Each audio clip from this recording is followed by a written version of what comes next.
Okay. Here we are.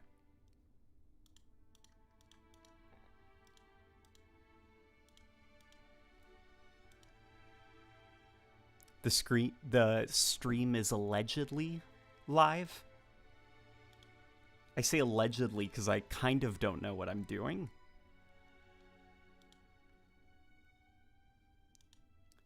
Late night gaming stream. Okay. How does it sound?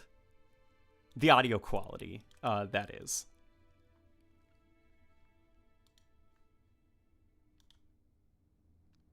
He's back, boys. I can hear properly. Wait, this isn't late night. Does it sound good? Better. Taras, how do I get my hands on an F-15E and an MiG-29 if I don't have millions of dollars? That's a great question that unfortunately I can't answer. Here, I'm going to change the name of the stream to the really funny name that I had earlier. And we will just continue on as if nothing happened. Let's stream Halo on April 1st with no gags or jokes pre-planned. Should it be with no gags or absolutely no gags? I think absolutely might be funnier, because that implies more of a promise, and the fact that it is April 1st. The joke is that you don't know if I actually have something planned. Okay. Save. There we go. That's pretty good. I had somebody help me out. His name is Diablo Ba. He is brilliant. He got on it right away and walked me through OBS, so now I'm using OBS. NVIDIA GeForce sucks. I hate it. Yeah. Oh, wait, hang on. Let me read all of the things. Absolutely no gags is better. Yeah. Somebody says absolutely no bonanza. The issue with absolutely no bonanza is that's a little bit too specific. Right? The vaguer, the better. Because basically your mind starts to fill in the blanks and you're like, oh God? Oh God, what is he gonna do? If I say bonanza, well, listen. I'm not doing this with a webcam, right? Surely there could not be a bonanza. How long did it take you to set up the stream? Hey, there's Diablo Ba. Here, let me give him power over this land. How long did it take to set up the stream? If I'm being honest, way too long, because I'm a slow individual. But here, let me see what. Okay, we're gonna be playing gamepad. A self-imposed rule that I try to do when I'm playing on gamepad is I limit my FOV to 80 when I'm playing on PC, because I don't want console players to feel like, you know, I'm gonna stomp them. Like, I want there to be a bit of a fair. I am excited, though, that we are getting FOV sliders on console soon. I love late night gaming YouTuber, says Nasim117. Thank you! No jokes, right? Tommy Marino says, that's right. That's right. There will be no humor allowed here. No jokes. If you're thinking of something you're going to say, and it's got a punchline, shutting that down. Because no comedy. This is a serious game for serious people. There we go. Got my DualShock 4 set up. My Xbox controller is somewhere around here. Are we doing customs? So what I think I'm going to do is I'm going to win 2 competitive matches and then complete full set. I don't know. Maybe what we'll do is I'll hop into weird, obscure playlists on the MCC that nobody is playing and see if we can get people to join. Gibito James says hi, and I say hello as a response. Is that the real Ultimate Halo that's in here?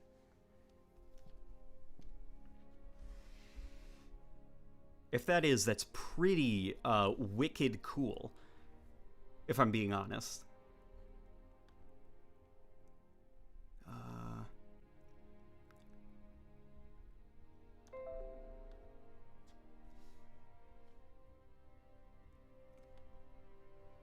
Okay, I'm pulling up my laptop. That way I can... what's going on? Says, I am Deadpool98. And I will respond to him with not much. Just having a serious game. No punchlines, no jokes.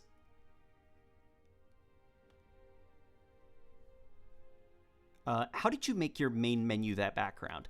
I can show you. It's pretty cool. I have so basically the way that the Master Chief Collection backgrounds work is they're saved as movie files. And the thing is, like, the anti-cheat system, it doesn't care. You can make those movie files whatever you want, because, like, who cares, you know? It's not going to affect game balance. So I've basically replaced all of the movie files with kind of whatever I want. So I've got the Combat Evolved ring as the background for, well, Combat Evolved. I've got something pretty cool for customization menu that I will show you guys, but... Okay. Somebody says, I would love to see more game streaming content. Have you tried Parsec? Parsec, isn't that a measurement of distance?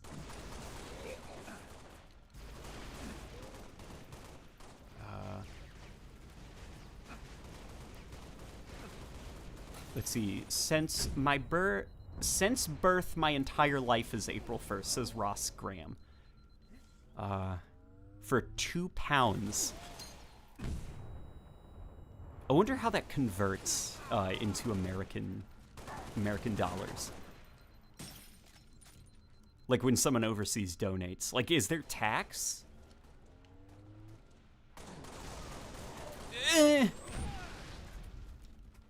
That was a sound of frustration and irritation because my Magnum was not killing the man I wanted it to. But that's okay. I'm going to take his needle rifle. Do I play Destiny? I play way too much Destiny, frankly. I just noticed that $US looks a bit like sus. Don't think it, don't say it. Don't think it, don't say it. I know you want to, don't say the name.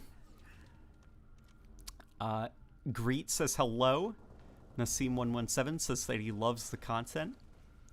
You letting subs play? So here's what we are doing.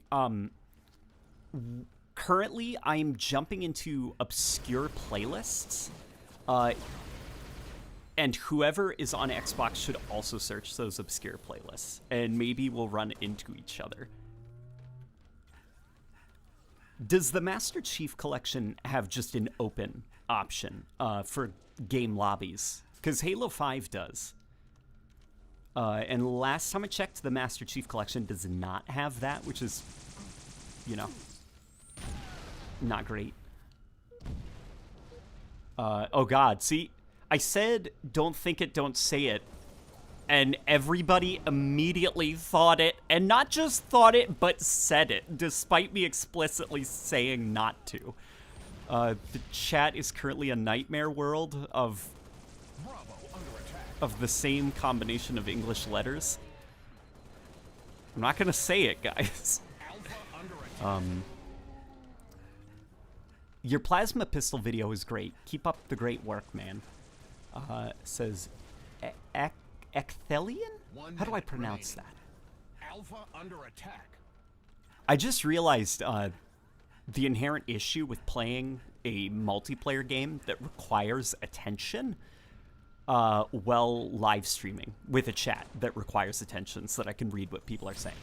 Heartware says, "Hi, Late Night Gaming. First time dropping into a stream. I had a rough day." No, it's scrolling too fast. Let me see if I can find it. I had a rough day. I tried to fold the dishes, but they just kept breaking. Man, I hate when that happens. I hate when you try to fold the dishes and they just keep breaking. 10 seconds remaining. See, right now I'm getting into the zone because my shields are almost down. And so my brain is like diverting resources away from what was going to be a very funny joke, what I was about to say. But unfortunately, those brain resources are needed here. There we go. Oh no. Damn it. Okay. Are you disappointed about no playable elites? I am disappointed. I'm disappointed and surprised. Because playable elites, it's not just a skin. I have seen people say that. I mean, it's not just a skin, it's a way of life. Not to get, way too emotional about it, but part of the reason that machinima and, creative content creation, screenshot artists, and so part of the reason that aspect of Halo kind of died after Reach, it's because the tools were not provided going forward. The theater mode of Halo 4 was a significant downgrade from Reach. There was no campaign support. And then Halo 5 said, hold my beer, and removed Forge support as well. So it's kind of like, elites were part of that. And it's very strange that 343 doesn't seem to understand it, or they do but don't think that giving community tools is that important. That's my opinion on it, though. I'm not a game developer, so I don't know what goes on behind the scenes, but if I were to design a Halo game, community tool sets and stuff would kind of be one of the first things I'd want. Campaign theater, campaign screenshotting, playable elites, get all that in there.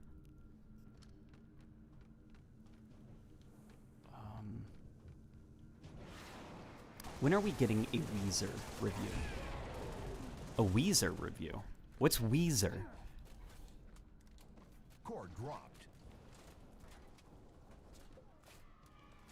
Core I can't say I know what Weezer is. What stage are we at right now? Core dropped. Oh, that's a hologram. See, because that guy's just standing there. See, what's also kind of interesting about playable elites is think about also the different game types that you could have. Like, it is kind of pathetic in Halo 5 that it's called Covenant Slayer, and you're just like running around as a bunch of people. Where in prior games, you were properly playing as Covenant. Like, Banished Slayer. Give everyone those skewers that they showed off. Have everyone running around as Banished elites. You could have asymmetrical game types. Banished versus UNSC. And it's like, can't do that if it's just Spartans, Halo is not about the Spartan experience. Halo is about the Halo experience. And it kind of sucks to see Halo restricting itself and shrinking its vision.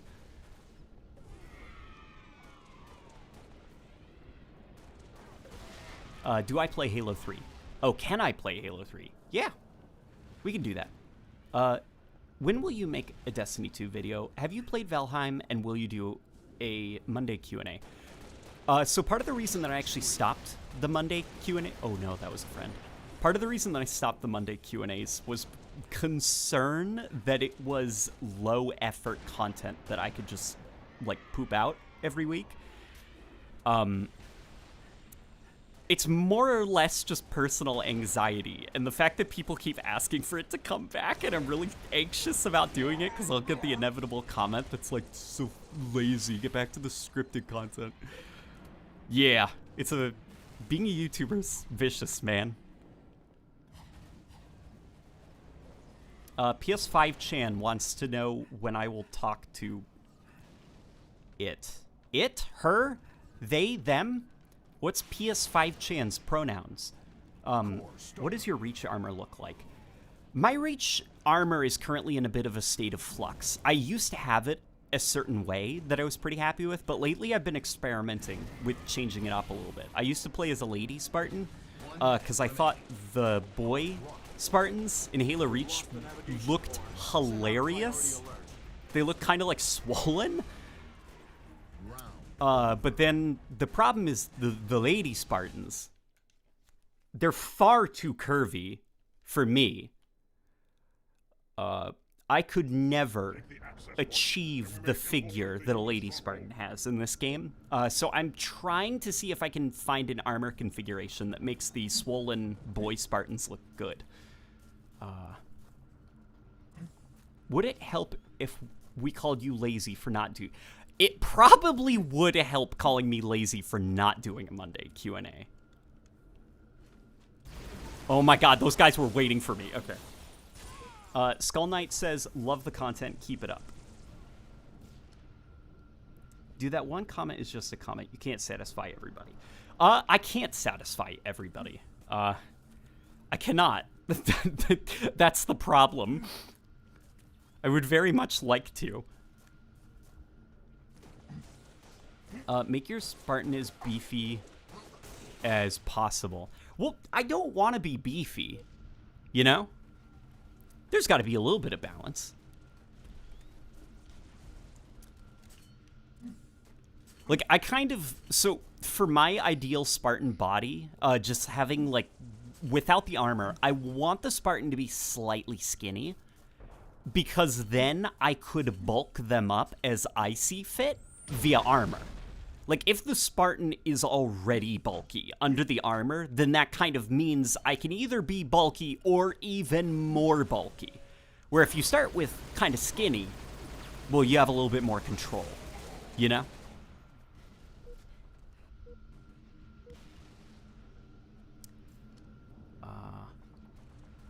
Were you ever into the Elder Scrolls franchise? Not the franchise, but I think for most people, my entry into Elder Scrolls was Oblivion on the Xbox 360. Because that was kind of like the Fallout 3 of the Elder Scrolls, the big one, the one that exploded. Not to say that any of the other Elder Scrolls were not good. That's not what I'm saying at all. Just that Oblivion was the one that everybody seemed to notice for whatever reason. So I actually want to go back in time and play through Morrowind. Because everybody swears by that as being the best Elder Scrolls.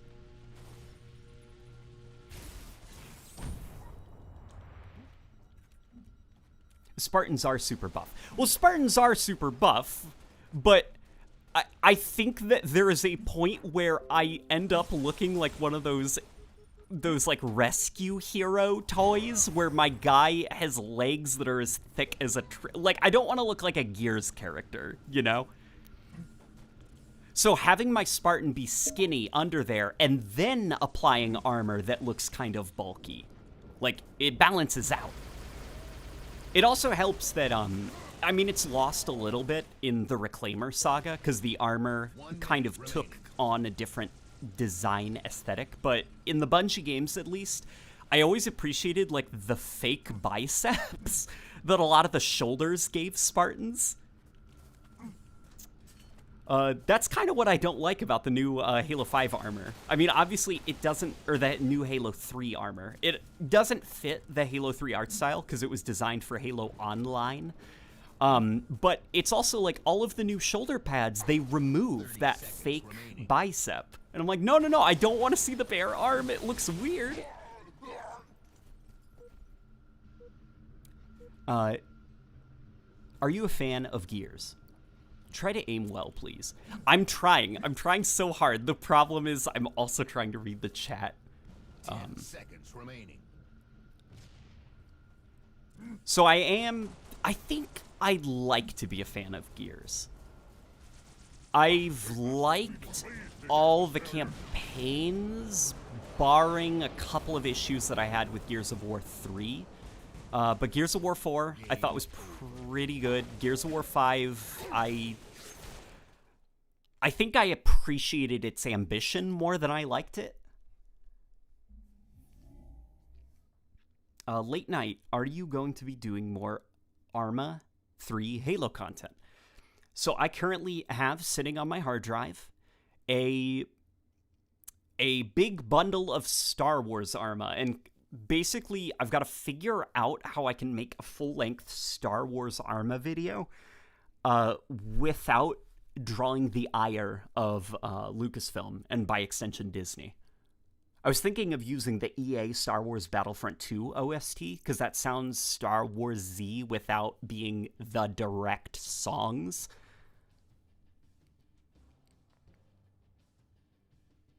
Are you excited for the Bad Batch? So I actually don't... Okay, I like Star Wars, but I don't like it enough to watch the Clone Wars series and the Bad Batch and stuff. I like The Mandalorian. I think I've got to overcome the personal hurdle I have with the art style of the Clone Wars, because people say it's really good.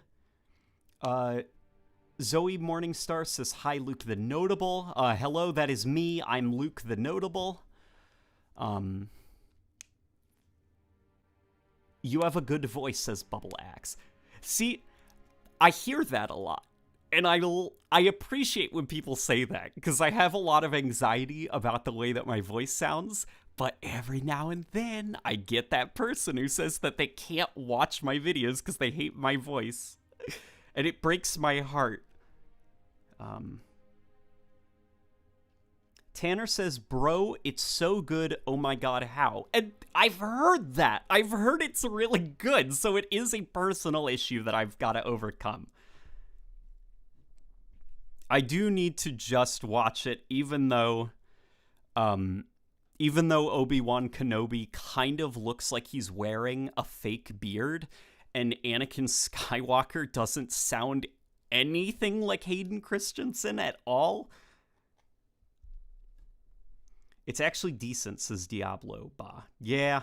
Somebody should come up with, like, a master list of, like, the good episodes, because I watched a couple of them, and I was like, oh no. Invasion. Because it was essentially like the natives are sad because the droids are here. We need to stop them. I was like, oh no, this is like for kids, isn't it? Like, it was a super simplistic storyline, which it is for kids. And, you know, I'm glad it worked out, but I was like, okay, I gotta figure out what are like the adult episodes.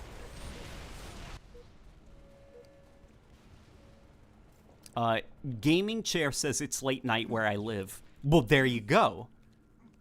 That's what we're doing. There are millions of those lists, my Russian friend.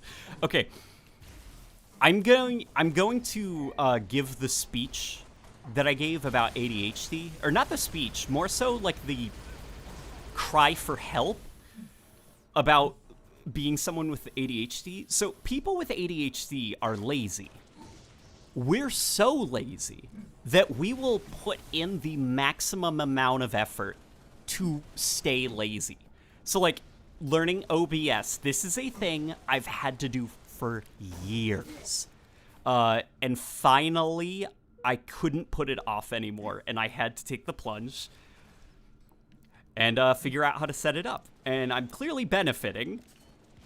And, yeah, with Clone Wars, it's the same thing, where it's like, I have to be dragged kicking and screaming to the thing that will benefit me in the long run and make me a happier person. Saint Gibbs says, hello from Australia. It is 8 a.m. Well, okay. If you've stayed up all night, at what point does it stop being late at night and starts being early in the morning? Like, for you guys. Like, could 8 a.m. theoretically be super late at night, depending on a certain point of view? PS5 Chan donated £3, and there appears to be an emoji of a vegetable of some kind. Is that a pear? Like, is that a fruit or a vegetable that's giving the thumbs up? Do you take medication for your ADHD? I do. I take Concerta. Will you read this comment, says Mr. Squid. Okay. I've got to figure out something to play that's a little bit less stakes. Less stakes. Lower stake, because I am losing the game for my team here. In France, it's nearly midnight, so yes, says Hero Brine. It's a lemon. Oh, it's a lemon. Okay. Yeah, so it was a citrus fruit that was approving of whatever it was that I was up to. Which, you know. I mean, that's pretty good, all things considered. I will give it to the person who designed that emoji. It was an incredibly expressive lemon. 30 seconds remaining. Do you do YouTube full-time? I am currently working on that. So you've probably noticed that my upload frequency is not great. I treat YouTube more like a hobby, and that should probably change, right? I need to up the frequency in which I upload. And I can do that. I've got to figure out a direction for it. I've got to figure out what are franchises. That felt wrong saying that. What are series that people like and would like to see more of? And I've got to figure out how to get into a work rhythm. Because COVID has sort of messed that up. How it used to be is I would go to the gym early in the morning. And then when I came home, it was like, all right, time to get in the shower, and then to the computer. Let's make some videos. But now, who knows what's going on? Grievous says, hey bro, I got autism and ADHD. My favorite Halo is Combat Evolved. Oh, so you got the double whammy. My brother is on the spectrum. I just got the ADHD. Though, to be fair, I probably am on the spectrum. Your favorite Halo is Combat Evolved. It depends on what I've eaten for breakfast, but Combat Evolved is definitely up there. It's usually battling with Halo 3 for my favorite game. Damn it. Okay. I feel like as long as you do things that you're passionate about, the fans will follow. I would like to do things that I'm passionate about.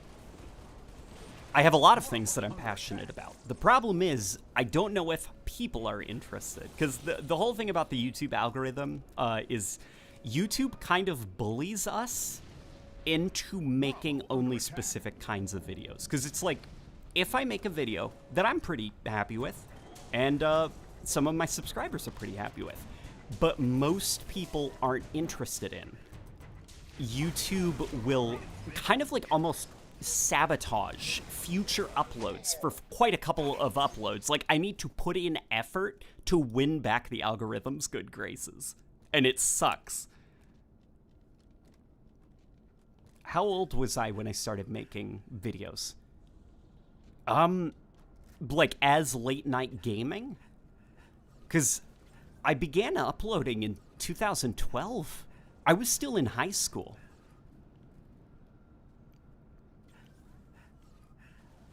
Bolt Boy is ADHD is attention deficit hey, look, a butterfly. It's less like, hey, look, you know, it's not like the squirrel, like that meme of like the dog. It's really hard to explain. I saw a video actually on Facebook that was quite good, where it was this woman and she was brushing her teeth, and then she left the room to get her phone, and you could like see her through the bathroom door walking around her room. She was like, okay, I've got my phone. What was I doing? Oh, right, brushing my teeth. Where's my toothbrush? And the toothbrush was in her mouth, and then she was like using her phone light to check under sofas for her toothbrush.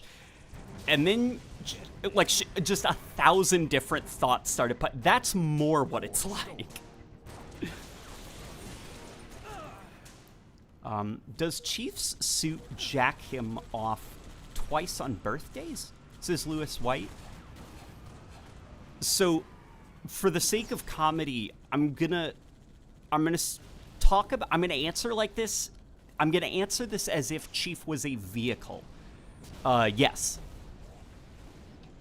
His suit does act as a jack, so that Chief can change his wheels. If he, pops one while he's on the road. Game over. Am I gonna die from this COVID vaccine? No. Luminator says, "Oh hey, that's me."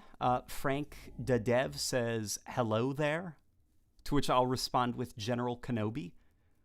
Ra Rasputin, lover of the Russian Queen. Rasputin. Hey, Late Night. Quick question. What are your thoughts on the new infinite screenshots and the sound of the battle rifle? Just want to say you helped me a lot. I've been going through some tough times. I hope those tough times are temporary, man. So my thoughts on the battle rifle. I've got a lot of thoughts about some of the stuff we heard. So I'm not going to comment too much on the battle rifle because hearing a sound divorced from what it sounds like in-game is, that's a recipe for disaster. I don't want to give my thoughts on that, but I do have an immediate concern. As a pro, it sounds really good and clear. But as a concern, if it's a battle rifle, that's a very powerful sound for it. Something that I do like quite a bit about the way that Bungie, this even extends into, Destiny and the way that they balance Destiny. The common weapons sound kind of they're more musical than they are realistic. Change regions, what? Okay.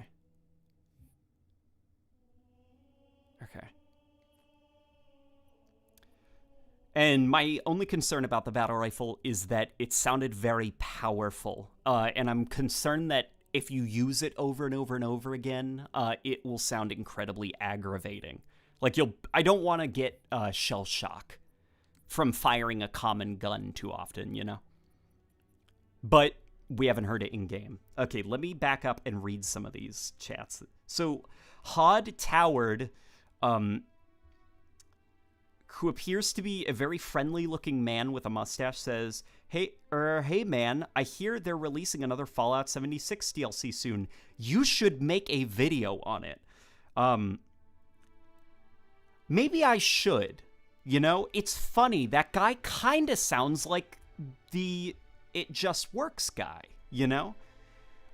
Ku Alter says, do you still play Halo Wars 2? I think it deserves more love. Also, do you think the Halo series should be a bit more open world, no level systems? So I haven't played Halo Wars 2 in quite a while. I'm not the biggest fan of the multiplayer.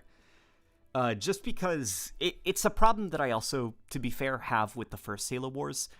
I don't like that bases are preset and that they're predetermined. I'm kind of more of a StarCraft / Age of Empires 2 kid, where I like to have a bit of control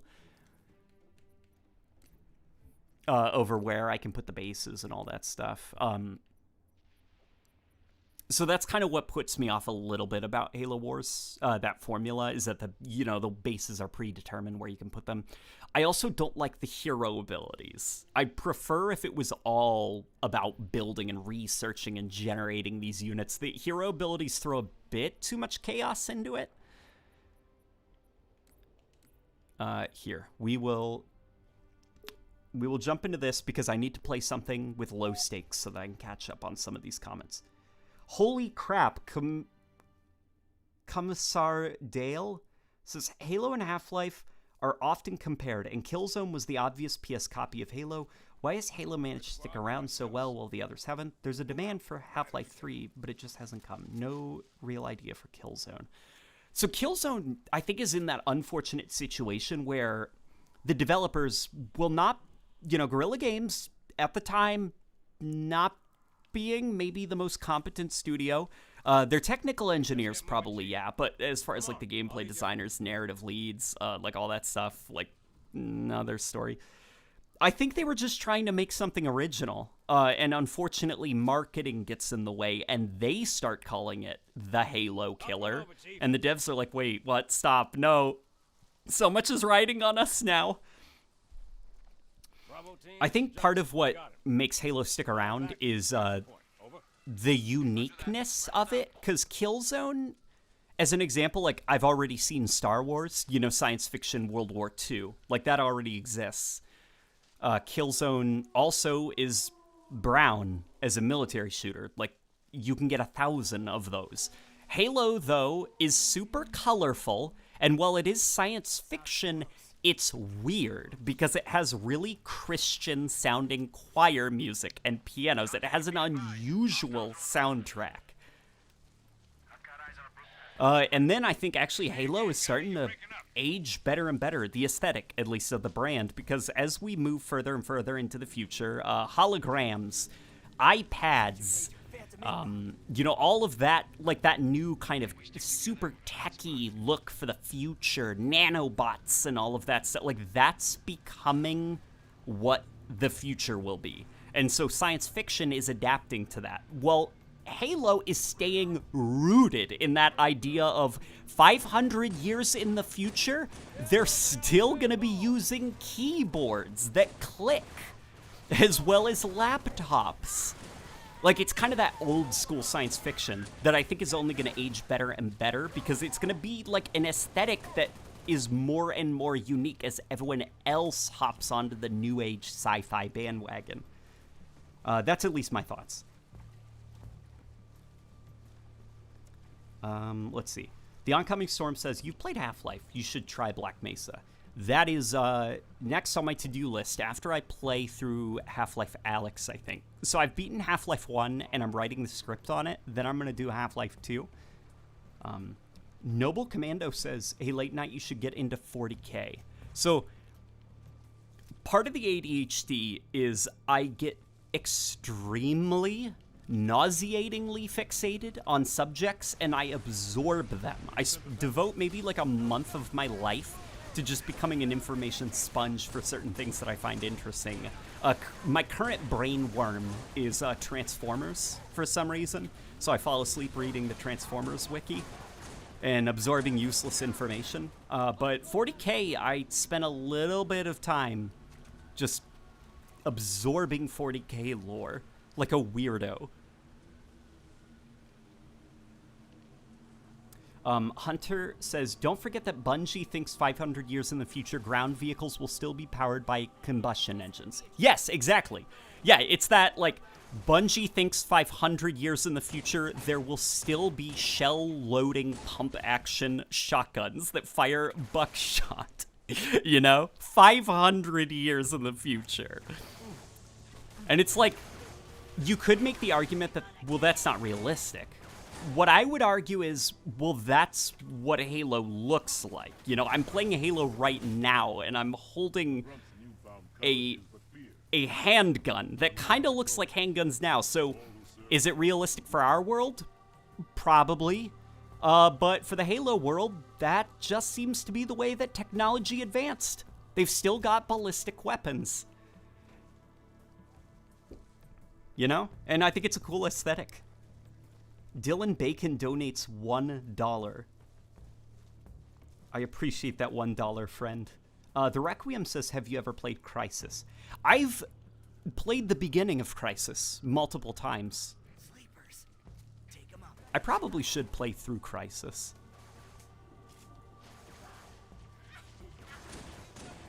At some point. Tell me, do you like hedgehogs? I love hedgehogs. Okay, so rodents are extremely cute. I mean, I could probably just say all animals are extremely cute, because they are. But rodents especially, because they kind of look like real-life teddy bears, or like toys. Like, Russian dwarf hamsters are probably the most adorable animal on the planet, at least for me. The Russian dwarf hamster. Because it's like if somebody took a mouse but made everything about a mouse shorter and fatter. Like the tail, shorter and fatter. The ears, shorter and fatter. Like, they're pretty cute. And hedgehogs are also extremely cute. Because it's basically a giant potato with a mohawk. And that's an animal. Pelicans are en route, Chief, but I can't raise Bravo. You played Arma 3, right? Why not Tarkov? I probably should try Tarkov. The gameplay rhythm doesn't interest me too much. As well as I've had some, like, weird run-ins with the developers, which I assume is just me, like, misreading things and kind of misunderstanding intentions. But, yeah, I will definitely give it a try at some point in the future, because I've got to. Let me see. Have you ever played Army of Two? Me and my brother always did playthroughs of them when I was younger. So I had a friend who was actually super into Army of Two. And unfortunately, the nature of my childhood was basically, like, in order to seem cool, I will dislike the popular thing. So when Army of Two was really big, I was like, well, I don't think it's that special. I think it's kind of dumb that it's Gears of War, but they're wearing hockey masks. And so I missed out on a lot of really cool games because I had that, like, awful attitude towards things. The river. Hurry. Let's see. Giant potato with a mohawk is the greatest description of a hedgehog I've ever heard. Yeah, right? Like, that's what they are, kind of. Have you played Star Wars Battlefront 2? Which one? The good old one or the good current one? Because there's 2 games with the name Star Wars Battlefront 2 which are extremely good. Could you sacrifice me to complete your mission? Could you watch? Did you know that Master Chief was going to be a leader in Halo Wars 2? There's even concept art of it. I don't think... So the thing about, like, concept art is usually it's never, like, set in stone. Like, I think that a lot of people take concept art and they're kind of like, whoa, they were planning to do this. And really, sometimes it's just, like, exploration of potential ideas. I could actually ask if there were ever plans for a Master Chief hero. Because they did do Johnson. So I guess Chief wouldn't be off the table. What was the concept art like? Was it, like, detailed? Let me scroll up. Have you been following this GameStop thing in the stock market? What do you think about it? I have been following it. I think it's very funny, and I hope that making rich people upset and frustrated and kind of powerless is a trend. I hope we do more of that.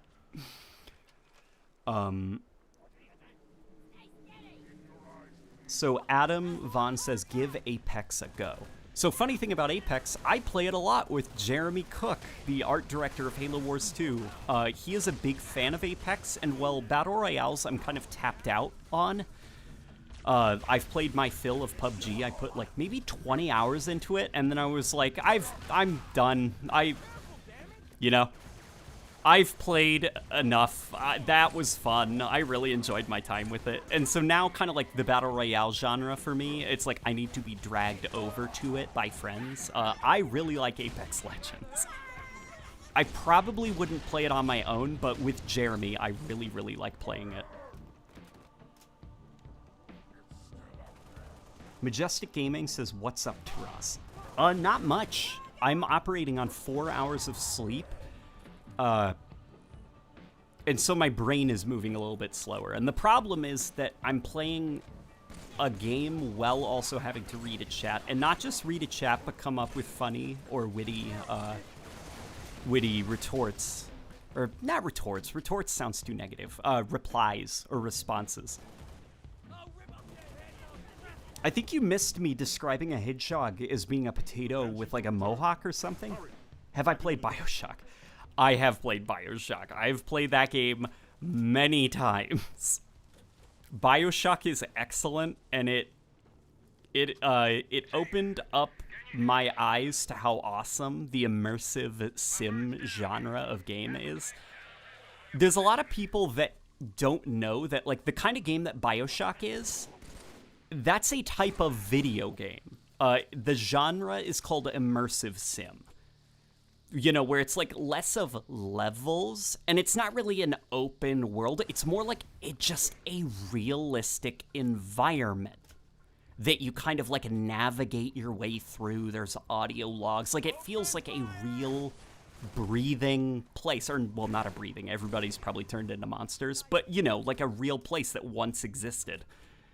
That is a genre of game. It's called the immersive sim genre. So if you really like Bioshock and you need more Bioshock, just Google a list of immersive sim games.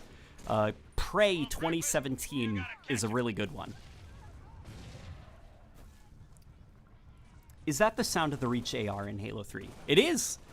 I was experimenting with it. It was uploaded to the Nexus, and I wanted to see how the sound was. And it, you know, sounds pretty good. The problem was I failed to back up the previous file.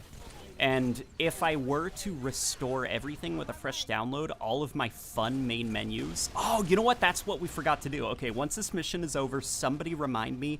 We're going to take a trip to the main menu. I want to show you all of my little custom things that I have set up. But if I were to do a fresh install, it would mean deleting all of my main menus, which I'm a fan of. So, I'm stuck with the Reach AR as the Halo 3 AR for now. Deus Ex is the immersive sim creator. It is, yeah.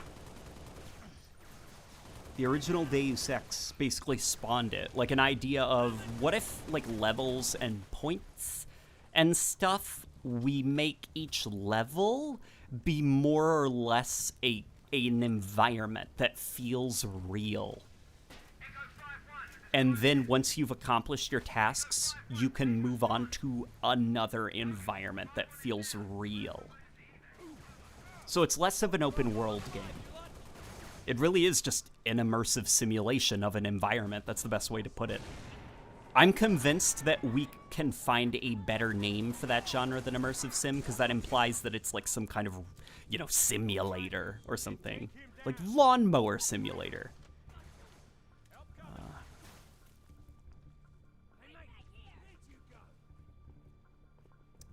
Let me read some of these replies. Commissar Dale says, going off of Halo's theme with tech, what do you think about the original shotgun being replaced with a bulldog? Also, does anyone know why the audio in this mission plays the "I'm hit line twice? So the "I'm hit line twice" was on the original 360 version. So I assume that it's just some... What I think probably happened was it was scripted to happen whenever the pelican is hit. And because there's two pelicans and both get hit, you get two instances of that same line playing. Though somebody probably knows the real answer. So that's just my theory. Don't take that as gospel. But as far as the bulldog replacing the original shotgun... I'm less opposed to the bulldog as a weapon. I mean, I think it's a little bit boring that the Mauler already exists, and instead of bringing back the Mauler, functionally the same weapon was made again, only this time it's called the Bulldog. So now if the Mauler ever does come back, you're going to have two versions of the same gun, like a mag-filled or drum-filled shotgun. But I don't know. You know, the Bulldog is fine, if a little bit uninteresting as far as shotguns go. That's just my take on it. How do you think the Banshee will work in Halo Infinite with the whole open world thing and all? So the way that Halo Infinite is being described is it's not an open world, but the levels are going to be so large that you can describe them as being like an open world of their own. Kind of think about Silent Cartographer from Combat Evolved, but blow that up like 8 times in size, probably more than 8 times. I'd imagine that the Banshees are going to be definitely interesting. Like they've mentioned that there's a vehicle destruction system. So I'd imagine you probably can't keep like a Banshee up in the air for too long. Like I'd imagine if you tried flying across an environment, you'd eventually take enough damage to like the wings or the engine or something to where you're just like a flying An oxymoronic flying sitting duck. And you will have to land, otherwise you'll be blown out of the sky. I'd imagine that's sort of how they're going to keep the Banshee from being overpowered. I can't trust a man who plays without Grunt Birthday Party on. That's what I'm saying, friendo, Supreme Leader Ben Solo. What are you doing if you're not playing with Grunt Birthday Party on?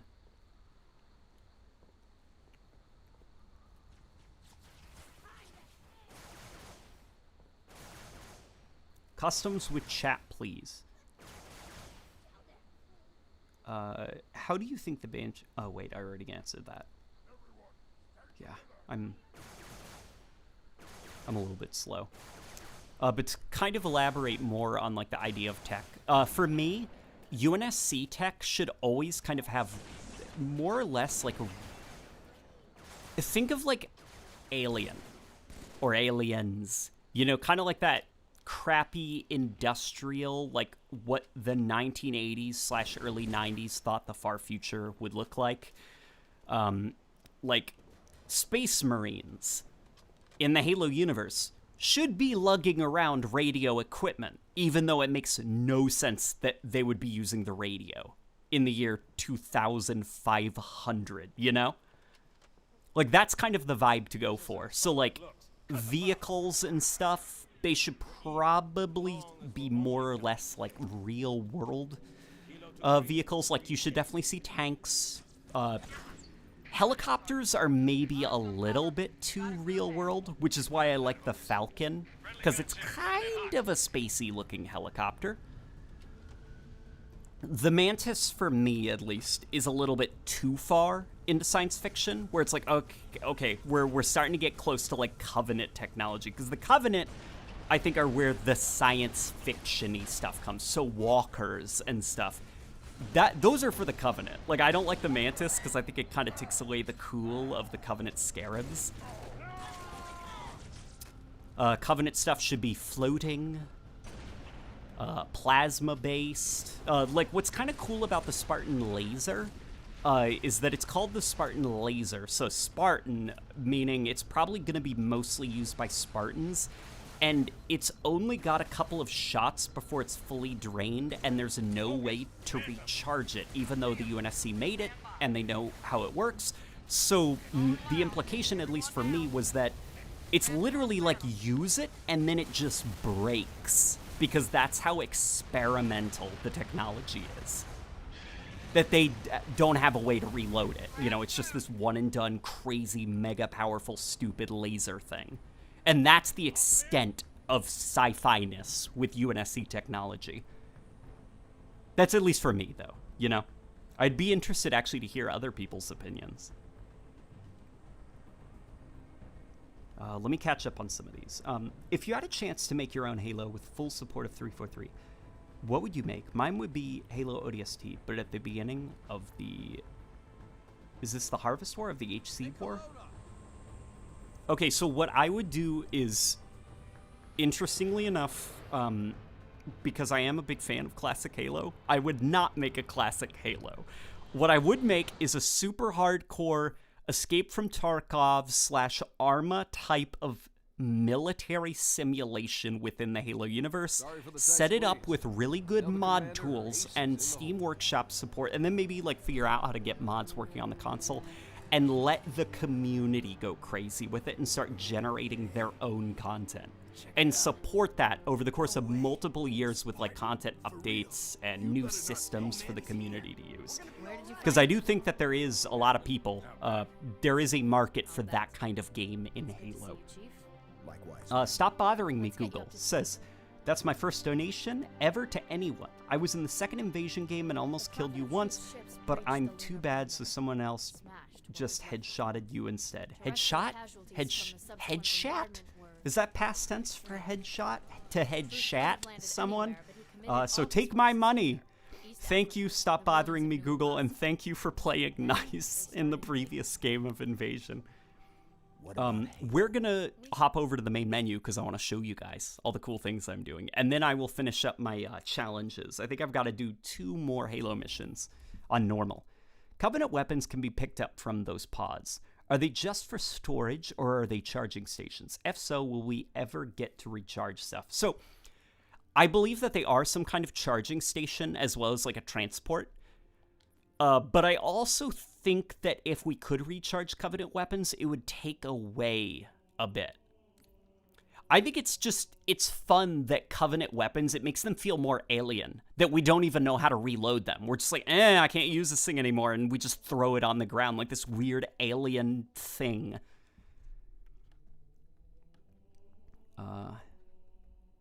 And then let me read this final one, and then I will show you guys my main menus. Do you think MCC on the PC would have higher player numbers if it released with mod tools, server browser, and Forge? Also, which Halo level has your favorite aesthetic? So I do believe that Halo would probably have higher numbers than it does right now on PC if it did have mod tools and Forge and custom games server browser at launch. I think like these games are so old that people are mostly going to be playing them for curiosity, not because they want to get on that Halo grind in the year of our Lord 2021. Like, you know, people aren't going to be interested in the 2004's Halo 2 Battle Pass, you know? It's not going to drag them away from Fortnite. So what you've got to do is you've got to impress them with, like, the community creation tools, like Forge and stuff. You got to let communities thrive. You got to approach it kind of like Source games, like Gary's mod, Left 4 Dead. Even Skyrim is sustained by player-generated content. But, okay, so, let me plug in my laptop, actually, it's dying. I'm not streaming from a laptop, just to clarify. I'm not, like, I'm pretty pathetic, but I'm not, like, that bad, you know?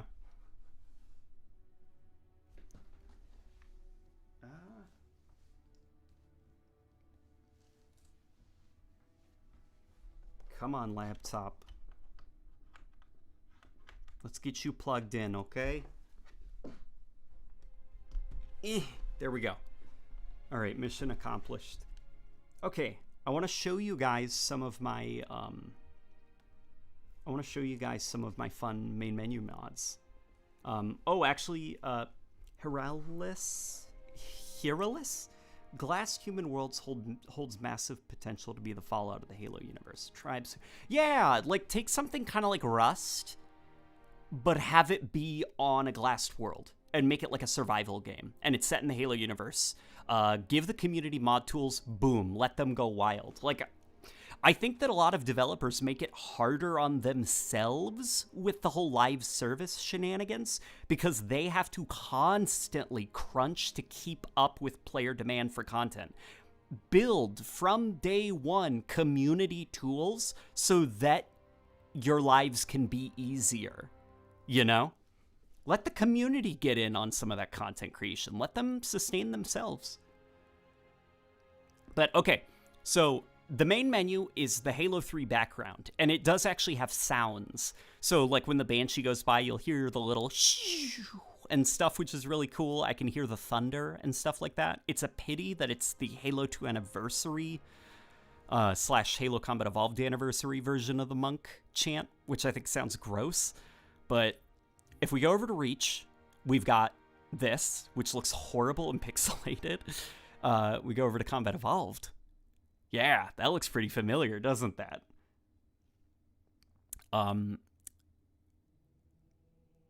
Yeah, see, it's a Halo ring. We go over to Halo 2, we've got that, which is pretty dope, right? We go over here, you know, all reliable. Oh, I forgot to do ODST. And I forgot to do Halo 4, which is okay. For some reason, I don't remember doing this. I have cross-game playlists set as this, but that's okay, you know. That's cool. So if we go over then to customization, look what's in the background. Yeah, it's the Halo 3 loading screen. That's pretty cool, right?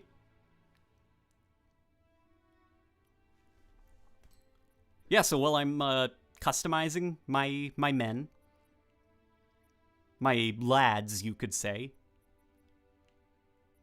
I can look at that beautiful ring being constructed in the background.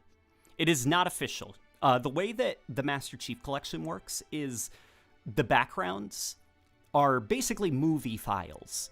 So you can replace that movie file with whatever you want. And the anti-cheat doesn't care because whatever, it's a movie file, you know?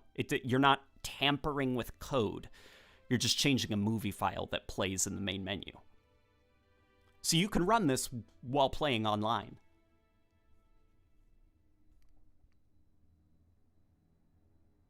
Why do you hate weapons that kill well like the Halo 5 AR? You say it leads to less combat variety, yet many automatics function the same. Also, I'm excited for your Half-Life 1 video. So, it's less about the fact that that I hate weapons that kill well. It's that I hate when that's the only thing a weapon can boast. So, like the Halo 5 assault rifle, it has the range of a battle rifle, and it can kill really fast. And that's it. Oh, and it has a headshot multiplier, just like the battle rifle. Like, so the Combat Evolved assault rifle has 60 rounds per mag. It's got that crazy effect where, like, bullets will spark and spray everywhere. When you shoot at people, it violently makes their screens shake, so it's very suppressive. It's also got the fastest melee speed in the whole game, so it's actually advisable to keep that thing if you're just going to be running around smacking people, because you can just follow up multiple smacks in less than a second. Like, that's interesting, because there's more uses beyond just it kills good, that's what makes the gun special. Yeah, the Halo 5 assault rifle, I just think it's like, it's even got the same ammo count as the battle rifle. 36 rounds per mag. It's just a fully auto battle rifle. I don't think it's that special. It's kind of boring and bland. But, okay, we're going to continue. I've got to do 2 more missions. Ask me something else. Who else can I make angry? Because I have a feeling I made somebody really upset by me saying that. I can clarify more if you would like. I'm not saying it's bad to like Halo 5. I don't like that kind of Call of Duty approach to gun balance where you balance guns based on their lethality and how that lethality bounces off of other guns. Like, I think the more arcadey approach to weapon design is more Halo-y, I guess, for lack of a better term. What about a Halo horror game in the style of Alien Isolation, where you play as a normal human hiding from a group of zealot elites? Where did you find him? Well, what's kind of cool about like a game kind of like Alien Isolation set in the Halo universe is, Likewise, man. like, Halo's aliens are gigantic. The Grunt is like the size of an average adult.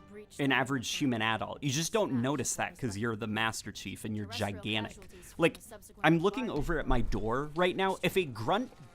So I'm 6'2", but if a Grunt broke down that door over there right now, I would not be able to get out of this room without being mauled alive. Like, Grunts are gigantic.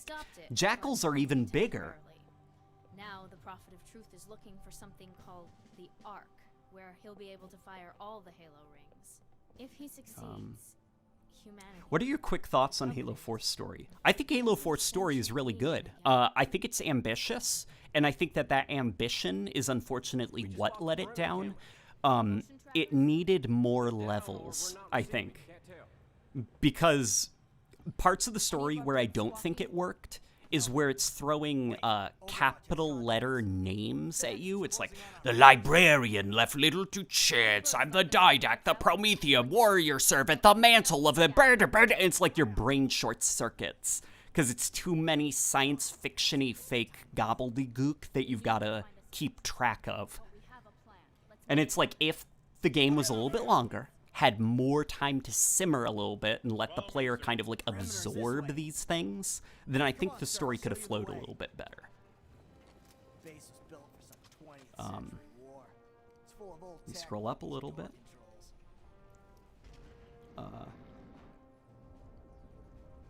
Somebody says, you're 6'2"? with a surprised face. Yes, and the problem with being 6'2" is there's that meme of guys saying that they're 6'2" when they're actually like 5'11". So I have to lie and say that I'm either shorter or taller than I am. Otherwise, people will think I'm joking. I'll be like, nah, I'm 6'1", or I'm 6'3" if I'm standing up taller that day. Get there.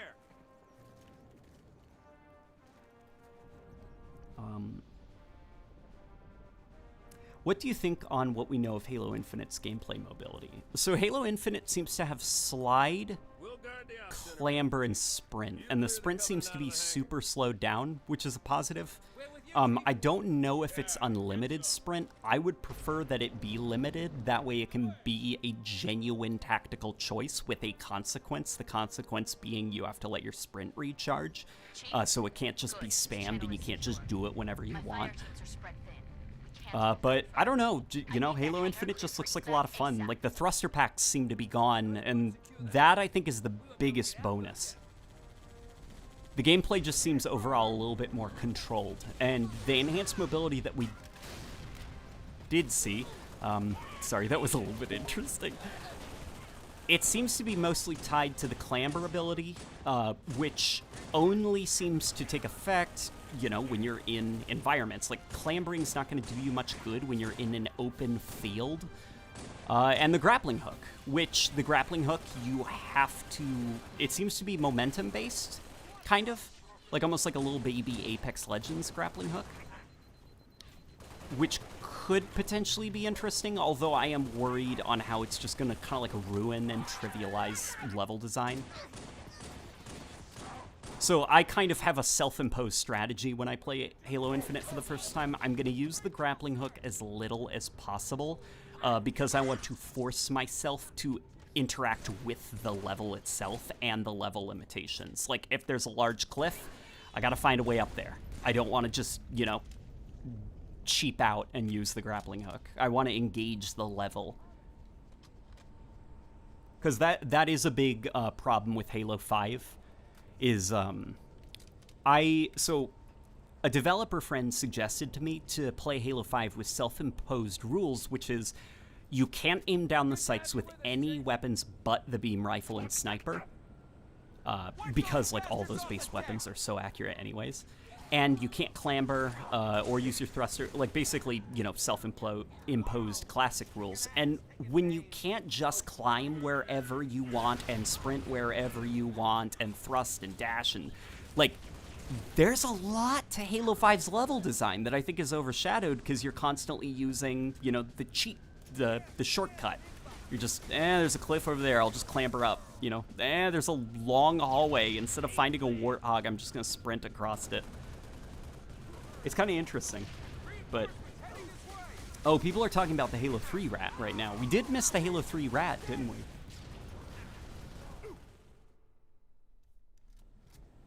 My favorite live-action trailer for Halo. My favorite live-action trailer. All of the Hunt the Truth stuff is great.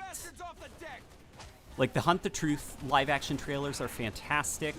The Halo 4 live-action trailer is also fantastic. Like, all of those UNSC Marines in their uniform, like, watching the Infinity officially leave Earth's atmosphere and take to space. Like, that was pretty good. The ODST one is, like, a work of art. I think it actually won awards. Like, just for the craft and the filmmaking that went into that We Are ODST trailer.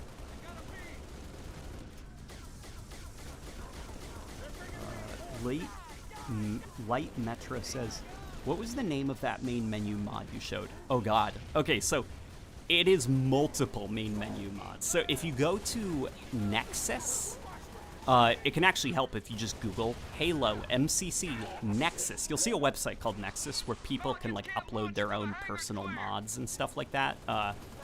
And it's pretty well moderated, you know? You don't need to worry. And there's a ton of Master Chief Collection main menu mods. Like, just pick and choose which ones you want. That's kind of what I did.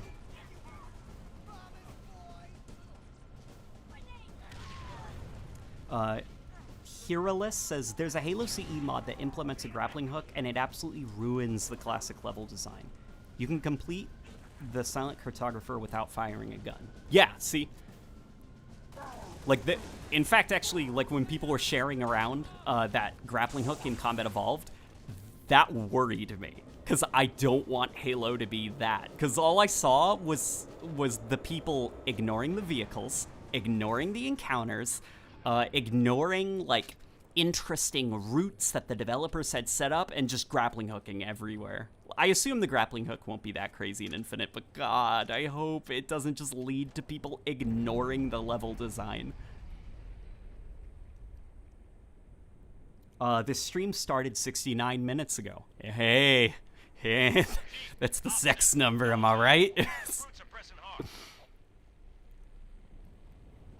What do you think is the best and worst title screen tracks in the series? Personal favorite is the Halo 2 and Halo 4 one. I don't think there is a bad Halo main menu. I mean, UI is another story, but as far as, like, music selection goes, they're all really good for, like, shooters. Like, if you were to tell me to recall the main menu music of, like, Call of Duty, outside of Modern Warfare, the new Modern Warfare, well, and the classic one, I wouldn't be able to recall it from memory. But, like, Halo's just been consistently really good. Even Halo 4. Like, I know everybody is kind of, like, you know, not a fan of them ditching the monk chant, but it's like, that's still pretty good music that they chose for the main menu. Yeah, I don't think there really is a bad main menu score. Even Halo Wars 2, which I think probably has the worst soundtrack in the Halo series. It's got really good main menu music. And it's a pity that that good music isn't actually in the game. And it's mostly just, like, Star Wars-y sounding stuff. Should the Xbox MCC get mod support? I think it would be massive if they had mod support with PC and crossplay. Yes, I completely agree. I wonder how they'd set it up, though. Would you kind of set it up like Minecraft? Or like, I mean, hopefully, you know, God forbid, not like Bethesda with their, like, creation club nonsense. Halo 5's is okay. See, Halo 5, I think, has excellent main menu music. It's just I don't like the UI and the art for it. But, like, Halo Canticles is really good. When talking about, like, what do you think has the best music selection for a main menu, for me at least, it's less of what is the least bad, and it's more of, like, out of all of these incredible selections, which is your personal favorite? And for me, it's Halo 3.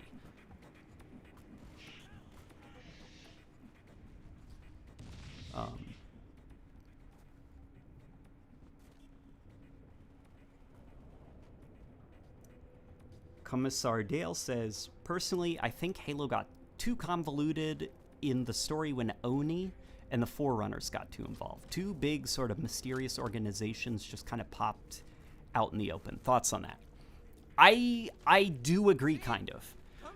Not that the concept of the UNSC has some dark aspects to itself isn't a bad idea. I think the problem with Oni is there needs to be a face, you know? Oni can't be like... It can't just be like, ooh, Oni is up to some shenanigans. Like, we need a character to associate with the evil shenanigans of Oni. Like, when we think of Halo 4, Del Rio was a dick, right? He was like, you know, I surrender, give that AI. Like, he's, like, screaming incoherently about AIs and chips. Like, you kind of need that. So, like, if Oni's going to become a big player in the Halo series, you're going to need, like, that Agent X or something. Like, some kind of, like, guy with slick back hair and, like, sunglasses and, like, a science fiction suit and tie. You need somebody like that for the audience to associate with, oh, no, Oni's up to some shenanigans. It's Agent X. He's gonna sabotage Master Chief's suit. I think that's what you kind of need.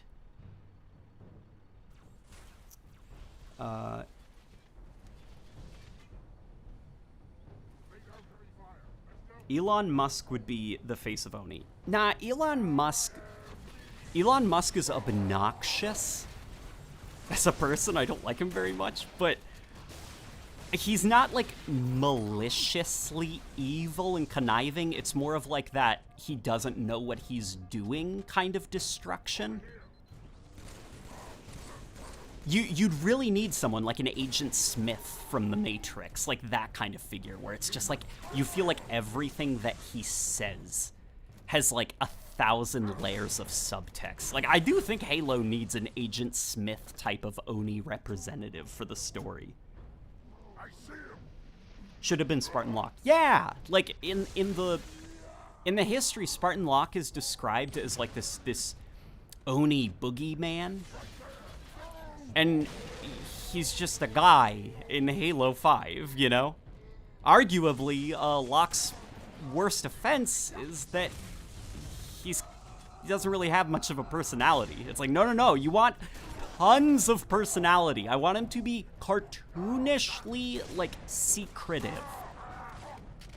I think Halo benefits when its characters are operating on, like, anime or like cartoon logic where character traits are slightly exaggerated. Like, think of Sergeant Johnson, you know? Could you imagine how bland Johnson would be if he was just a guy?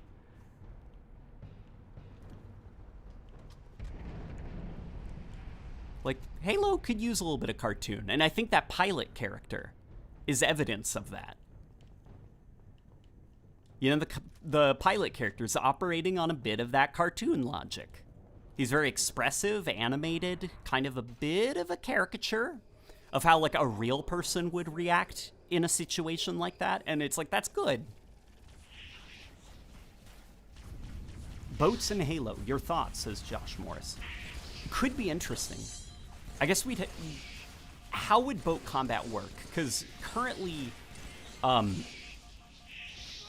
big man himself, the big cheese, the Grand Poobah, Puncher of Circles, Master Chief, he's allergic to water. So a concern that I would have about boat combat is it would become kind of like the spaceship combat of Reach, where it's cool at first and then it immediately overstays its welcome when there is really no other dynamic to the combat, because if you leave your vehicle, you're dead. Something that would be cool is if you had a massive elephant-like boat that you could drive and steer, and when you get out of it, you can like walk around on the deck and stuff like that, and you can like man cannons and launch raids on other players' boats. Like, that would be fun. But if it's like a Warthog of the sea, where once you leave the driver's seat, you just hop out into the water and die, then that would be a little bit more boring.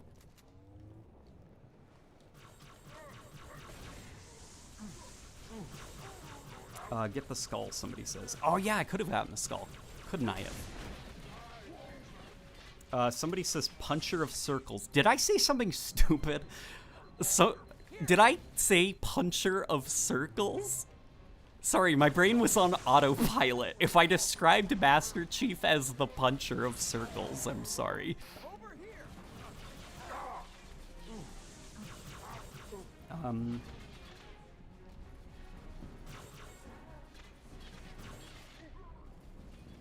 Where do you think Halo would be without its music? Like, if it had average music instead of God tier. I think if it had average music instead of God tier, the campaign would not be nearly as possible and successful as it is. I think that it would be more or less kind of like Call of Duty, where people are like, whatever, who cares? Like, I'm just staying for the multiplayer. Like, I do think people undervalue how good the Bungie era music was, and kind of what was lost when they tried to kind of change the way Halo music sounds. And not as like a dig against composers, you know, because composers work incredibly hard to make the music that they do. you know, and it's definitely not from like a place of anger or malicious or anything, you know. Taking the reins of the series, you're probably thinking like, oh God, like, I don't want to be accused of playing it safe. I've got to make this music sound really interesting and different. And unfortunately, it just kind of didn't sound as good as what came before. And not because it's bad music, but just because what came before was so iconic, for lack of a better term. I think actually a good approach to kind of music is what the Star Wars series went through, where the prequels and the original trilogy have very different kinds of music, and both are iconic in different ways. And I think the problem with Halo 4 is it never really had those songs that were driven by a really catchy and memorable melody, you know?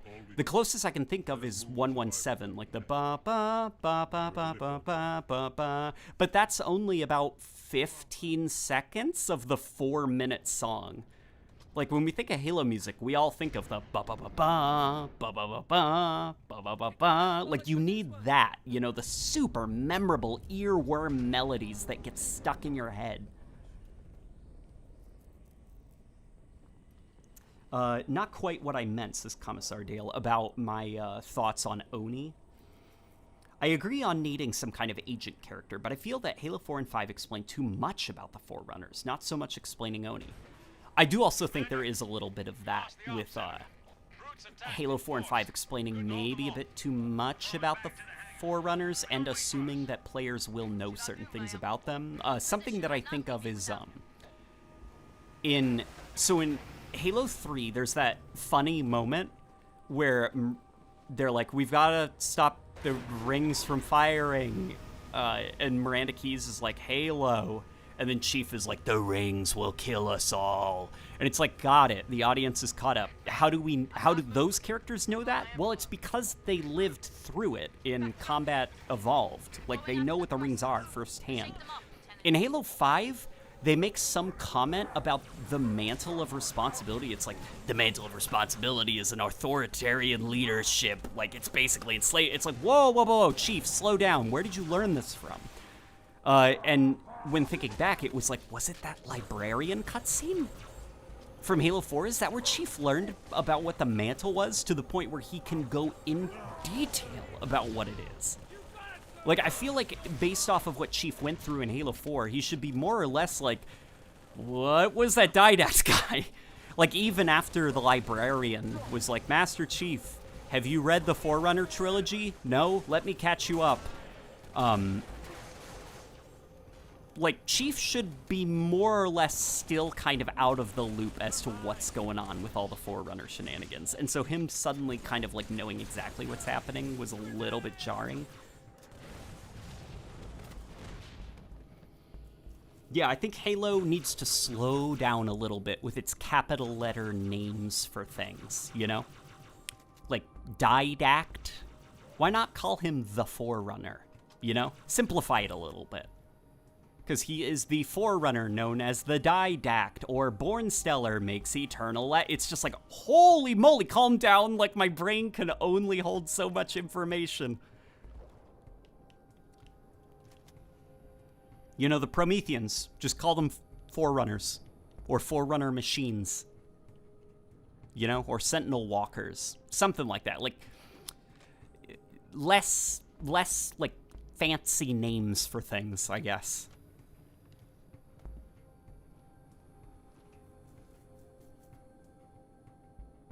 It's kind of like, could you imagine if Halo 4, or if Halo 2 had you remember the lore-accurate names for each of the prophets and the Arbiter and the Shipmaster and the Heretic? Like, if they weren't called those things in-game, if they were, like, just called by their lore-accurate names, it would be kind of a nightmare, right? Like, people wouldn't know who was what and stuff, because it's a ton of things to keep track of. Still hyped for Infinite, but I'm bummed we were still seeing the Covenant weapons, just turning into alternate versions of human weapons. Thoughts? So I'm not getting progression. That is supposed to open, right? I'll go upstairs and see if I missed anything. Like, my brain is spacing on what I need to do during this part. Yeah, so thoughts on some of the banished weapons. We're gonna need to play around a little bit more with that, like, brute launcher thing. What was that thing that Chief picked up? And it just kind of looked like a launcher, but it shoots two things instead of one thing. And then he picked up a plasma carbine rifle, storm rifle carbine. What was it? And it was like a storm rifle, but it shot in a burst instead of fully auto, but not to be confused with the battle rifle, which shoots in a burst. Like, it was just kind of confusing. But mechanically, once we get our hands on them, we'll be able to see. Because who knows, they could be actually way more interesting than what they seemed like in the demo.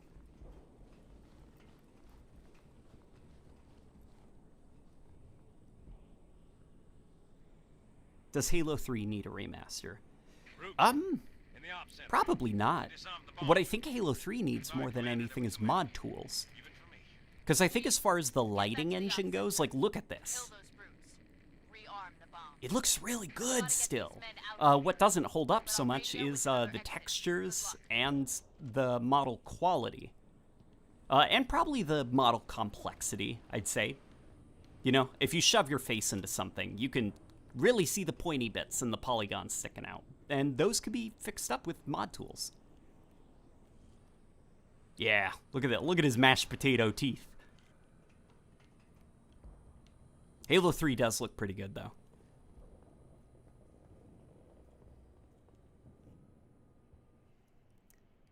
You know what we should do, just to make things more interesting so that you guys aren't just watching boring gameplay footage? I do have Reshade installed. So, what should we do? Just for the gags. Actually, I should apply to here. Let's make a preset. We'll call it goofing off. There we go. We'll throw some ambient light on there because some people seem to like the ambient lights. Okay, hang on. Let me apply the lens dirt. People like lens dirt. I like lens dirt too. There we go. Do you kind of see? There's little imperfections. Deep fried. We could deep fry it. Somebody suggested Borderlands, which might be a good place to start. There we go. How does that show up on screen? Do the outlines look good?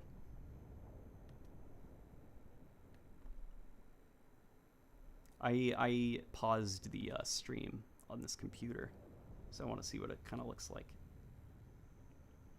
The Requiem says, Taras put on the Borderlands filter. It would be epic, I think.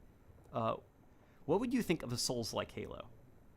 Okay, I'm watching the stream, and there is not really a big outline. So I think I need to cartoonify it a bit more. Like, I need to exaggerate it to make it a little bit more, you know, noticeable. How does this show up on the screen? Does this look good?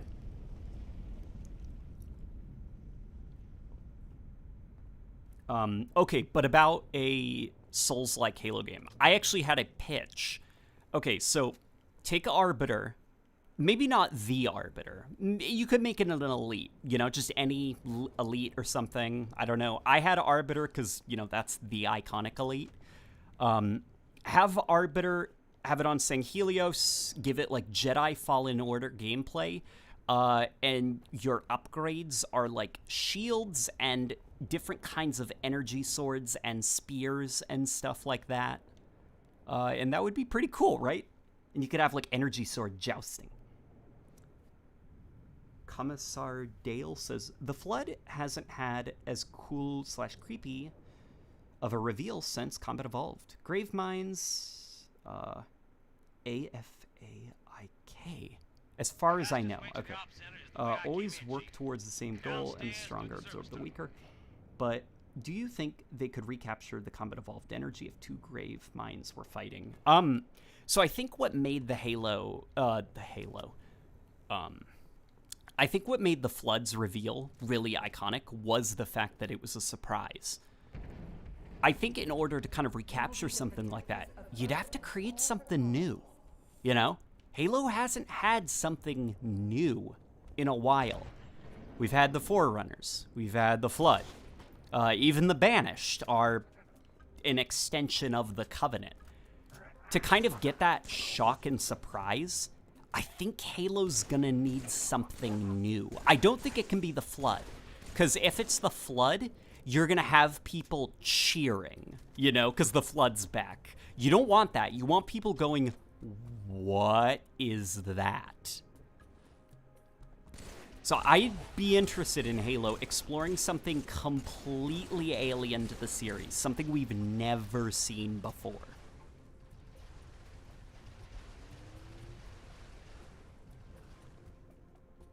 Make the colors a bit more saturated.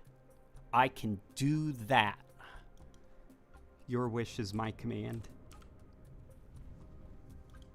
HSL shift. Let's bump up some reds. Chief, follow the service tunnel to the motor pool. Let's bump up some oranges. Oranges.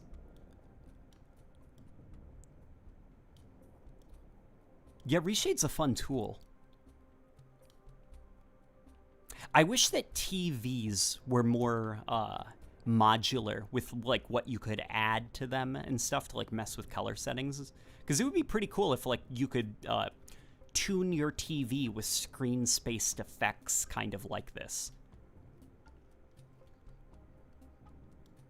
Although Reshade works, yeah, it has to have access to the game, so I don't think it would actually work on a TV.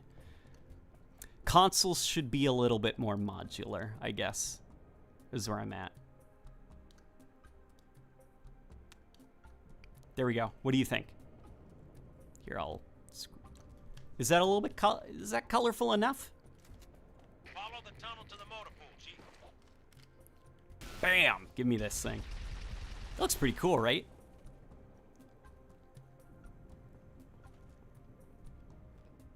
Imagine a precursor, says Larry B. No, see, the precursor, you'd also get people cheering when they realize what they are. You need something surprising and new. A precursor, we're quite familiar with them. In fact, we know their whole history. In order to have a repeat of the Flood scare, you need that shock and surprise of what is this? Like, the Prometheans, I think why they didn't work is you're going, what is this? But not in, like, a cool way, more in, like, a... Why do the Forerunners look really weird? Those aren't Forerunners. Why does the game think they're Forerunners? Like, you need something completely new and alien to the series.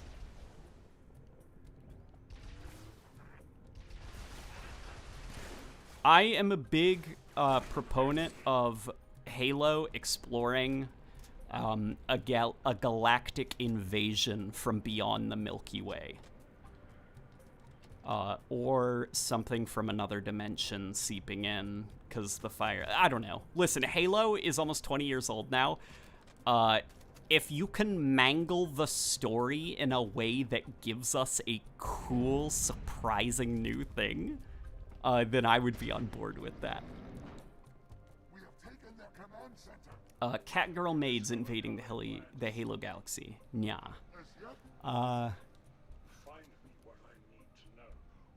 Dude, Cartoon Truth looks weird. He looks like a fish. Right? That's what it is. Okay, so for years now, Halo 2 Anniversary's Truth and just the Prophets in Halo 2 Anniversary always looked off to me. And I couldn't figure out why. I think that's what it is. They look too human. And, like, which is very much, you know, what they were going for. But, like, the Prophets kind of look like fish. Like, they look very silly when they're looking at you head on because they've got, like, their eyes on the side of their head. And, you know, they kind of look like they're about to start blowing bubbles out of their mouth. Like, That's kind of what the prophets looked like to me. That did it, Chief. Bombs armed. We got your exit. A service elevator. Let me scroll up a little bit and see what I'm missing. Downstairs, cut through the caves. Oh my gosh, there is almost 500 human beings watching this.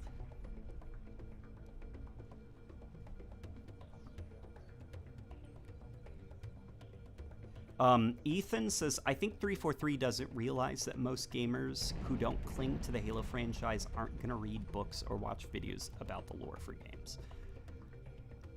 I think it's not that they don't realize that. I think they do realize that. The way I've described Halo 5 kind of is it was... Now, this is not me saying that the game is bad, by the way. I'm a fan of Halo 4, despite its issues. But as kind of the next step for the franchise, it was maybe the wrong decision. And it was kind of like a car crash. And the problem with Halo 5 as the sequel to Halo 4 is that the car was already crashing.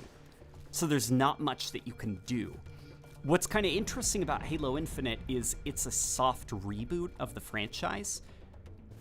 So think of it less like Halo 6 Infinite, and it's more of just Halo Infinite. Like, imagine if with Star Wars, okay, so I'm a fan of The Last Jedi, which I understand is not popular, but after The Last Jedi's hugely divisive reception, instead of tripping over themselves and making the Rise of Skywalker, which was like maybe worse and more damaging to the Star Wars franchise.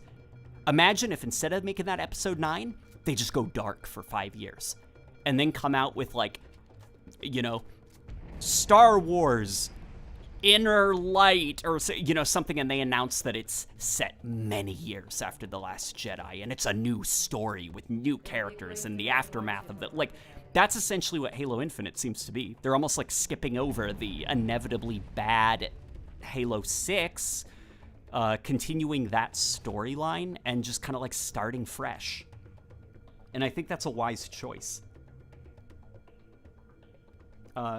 Commissar Dale says, in 40k, the Tyranids are the closest thing to the Flood, or Nurgle worshippers. That's an interesting word.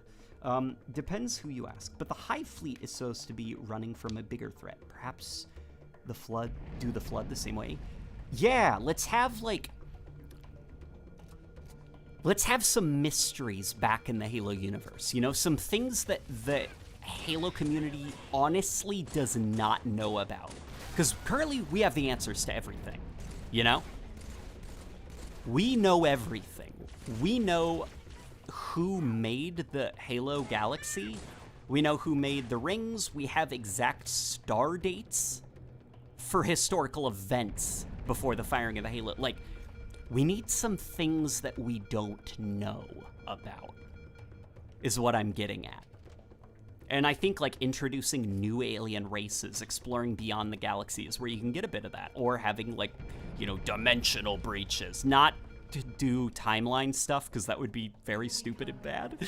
But, like, you know, kind of extra dimensional creatures coming into the Halo universe. Almost like Half-Life, you know, where scientists open up a portal to a awful, terrifying nightmare dimension, and all of the alien creatures from that dimension pour through the rift. With one of the banished things being repurposed tech and coolifying it, like vehicles, what about banished UNSC stuff? Banished Hornet or Wasp? That would be super cool. So, something that is cool, you said coolifying it.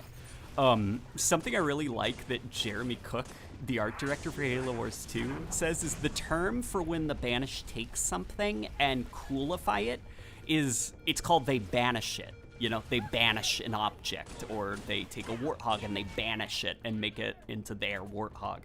Which I'm like, that's a cool term.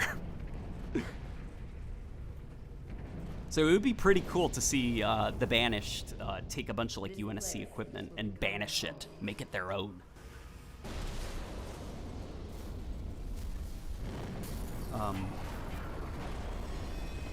Nick Lloyd says, for something new, I'd like an alien species on some planet that the player has to fight low on resources, like the Predators from Point of Light. Their description was horrifying. Point of Light. So I actually have not read Point of Light yet. I'm still at the beginning, but that sounds cool that there's Predators in store. Maybe like a Demogorgon. Yeah, kind of like that. So if we're going to talk about parallel dimensions in science fiction are a very dangerous subject, because if you do not tread lightly, you run the risk of parallel universes and things getting very stupid quickly, and like alternate version. You don't want that. You don't want you don't want Zero Chief from the Zero universe, and it's just like Master Chief in white armor. You don't want that. What you want is a dimension alongside our own that is functionally an alien world. We just call it a dimension because that's a little bit spookier sounding than, yeah, they come from another planet. Like, wow, big whoop, Halo has lots of planets. But, they come from another dimension where the laws of physics don't exist. That's a little bit more spooky, right? Everyone's on offense now! Contact, engaging!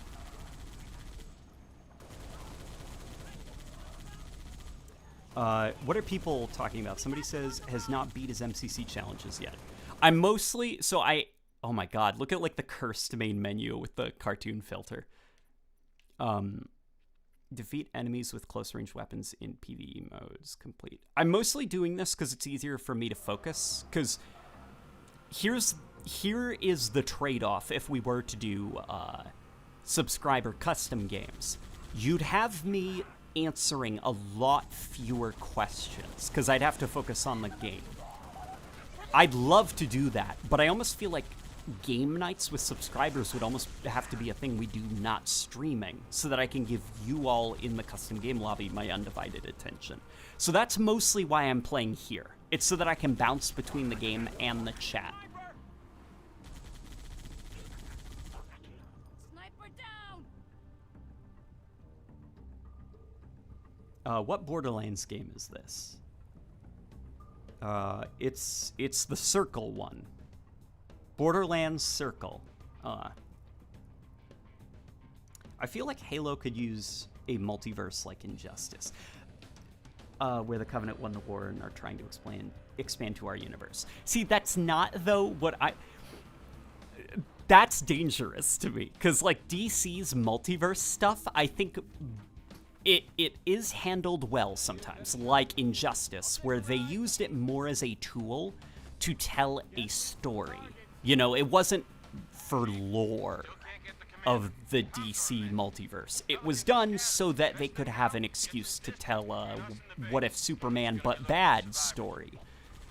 The problem, though, after Injustice is that it's been used in like a lot of dumb ways. Like, the Injustice universe is trying to bleed into the mainline DC universe. There's two Supermen punching each other. Like, I want to avoid that. I don't want that. I don't want to see multiverse Master Chiefs or multiverse Covenant. So, like, if I were to use an alternate dimension, it would be kind of like, I guess, like Stranger Things. Somebody said dark dimension. Yeah, that's a good way to put it. I'd have it be like a spooky dimension, or something like Half-Life, where it's just kind of like, what is this place? The alternate dimension in Half-Life wasn't Earth 2 with another Gordon Freeman and another Black Mesa. It was a weird cosmic nightmare with strange parasites that attached to your face and weird gravity and floating rocks, and it just was alien, for lack of a better term. That's what I would use an alternate dimension for. I would not use it to have multiple Master Chiefs. That's just how I would handle it, though. Case says, love how Halo and Destiny had polar opposite story approaches. Halo tried to explain everything. In Destiny, every explanation creates like two mysteries. Yes. That is very good about what Bungie is doing, because Bungie is being pretty open with the lore, and they're starting to explain things, which is always the worst part of any franchise for me, unfortunately. Not that it's bad, because it's not bad. It's unfortunately just, inevitably what happens with stories is the mystery at the opening.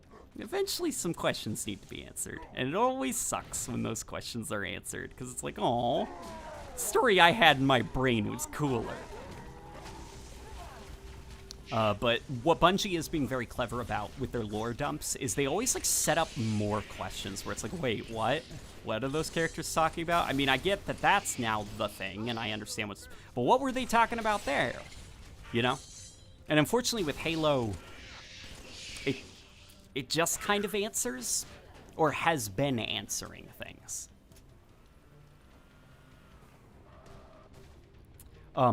Frank O'Connor on Twitter said something super interesting about lore that I really like and appreciate, because sometimes I do think too much lore is a bad thing. Superfluous lore, that is. Like, the engineering date of the MA5C assault, right? We don't need that. That's superfluous detail. He said, sometimes we don't need to know who manufactures the shoelaces for the people of Middle-earth. And I'm like, that's a really good quote. Sometimes we don't need the lore on everything. Because I think sometimes if your franchise gets a bit too lore-heavy, where you almost need to read entire Wikipedia articles on the inner workings of your universe, you start to run into issues with your story. Like, authors shouldn't have to become Halo lore experts overnight because they accidentally called a weapon by its wrong designation and wrong manufacturer on Chapter 26, where Master Chief was shooting a giant monster,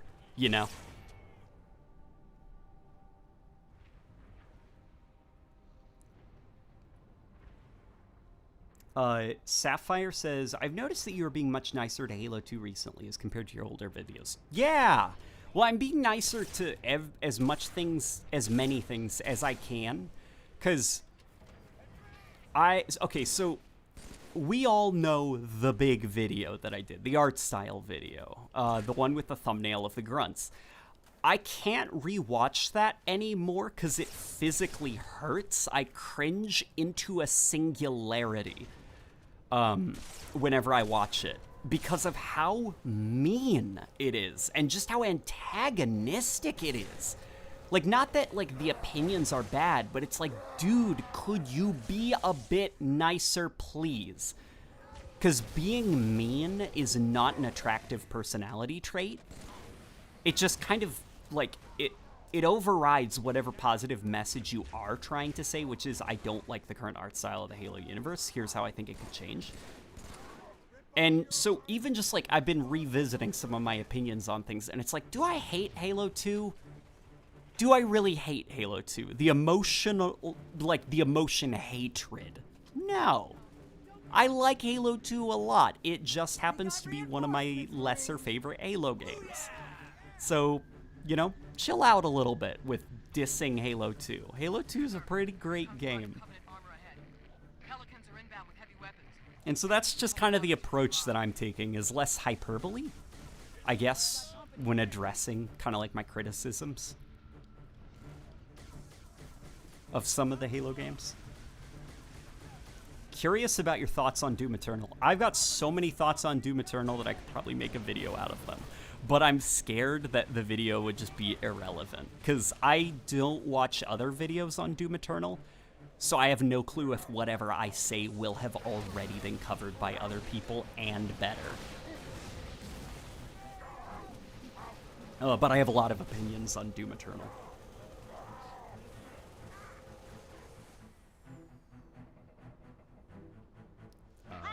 Do a review on Bruce Falconer's Dragon Ball Z soundtrack and score. It's beautiful. It's something you'd like. Could you, so if you're on my Discord, or I do have a Discord, by the way, check the description. If you follow me on Twitter or you're in my Discord or Reddit or anything, link me a couple tracks that you think I'd really like. I like listening to music. So any kind of music you think I would like, I would love to give a listen to. What about a Master Chief Hedgehog, says somebody.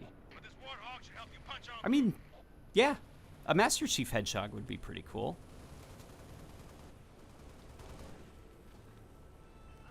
I've got nothing else to add to that. Just, yeah, that would certainly be interesting, wouldn't it? Someone says, I'm not sorry. The Meddlers would be perfect for a mysterious faction that we don't know anything about. Yes. Okay. The Meddlers. See, that is a question that was... That's the stuff I like in the Halo universe. So, back in Combat Evolved Anniversary, Guilty Spark makes mention in one of the terminals of just this alien ship that landed on his Halo ring thousands of years before humanity became a spacefaring race. And we never know what it is. We don't even see them. It's just an alien ship that lands. And he's like, what is this? And that's it. And it's never answered. In the decades since, we still don't know what that alien ship was. That's the stuff that I like in Halo. And I almost feel like the Meddlers, like, you could go the Meddler route. Like, that's what Spark called them. We could crack open that mystery and explain it, or leave it mysterious. Never answer it. Let it linger as a mystery in the Halo universe and make something new. Just like, that's the kind of stuff that I'm always thinking about. I'm like, what mysteries can we set up? What things can we do that are really cool and then never explain? Because I also think that's healthy for community discourse. So something that, this is going to sound very weird, but it's relevant.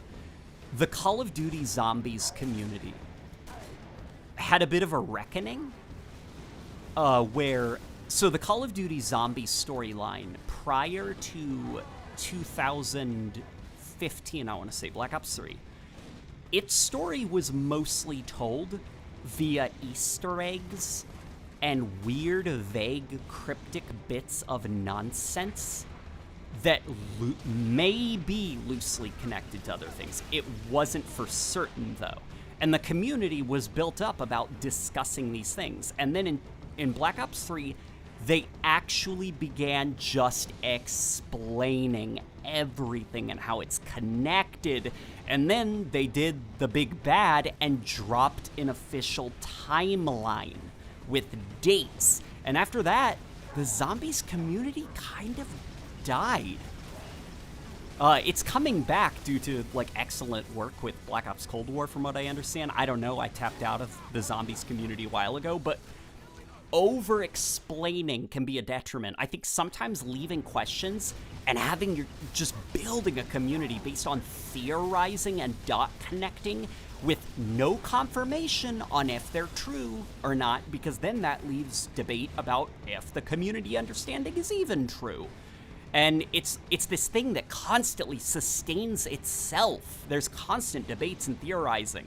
And when you just say, actually, no, here's all the answers, debate ends, you know? So I am it's also why I prefer Halo 3's terminals more than I do Halo 4 or Combat Evolved Anniversary or Halo 2 Anniversary. I think it's way more interesting when it's super vague, you know, because the problem with, like, the video terminals is we're literally seeing what's happening. You know, it's not just like a loose interpretation. We're seeing what has happened. And where in Halo 3, it's kind of like this weird abstract, like,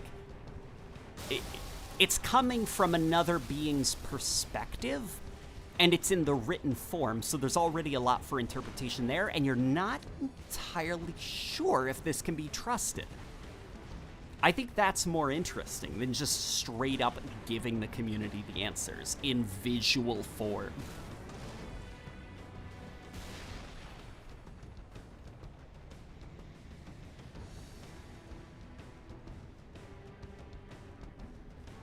Somebody said Black Ops 3 was very popular.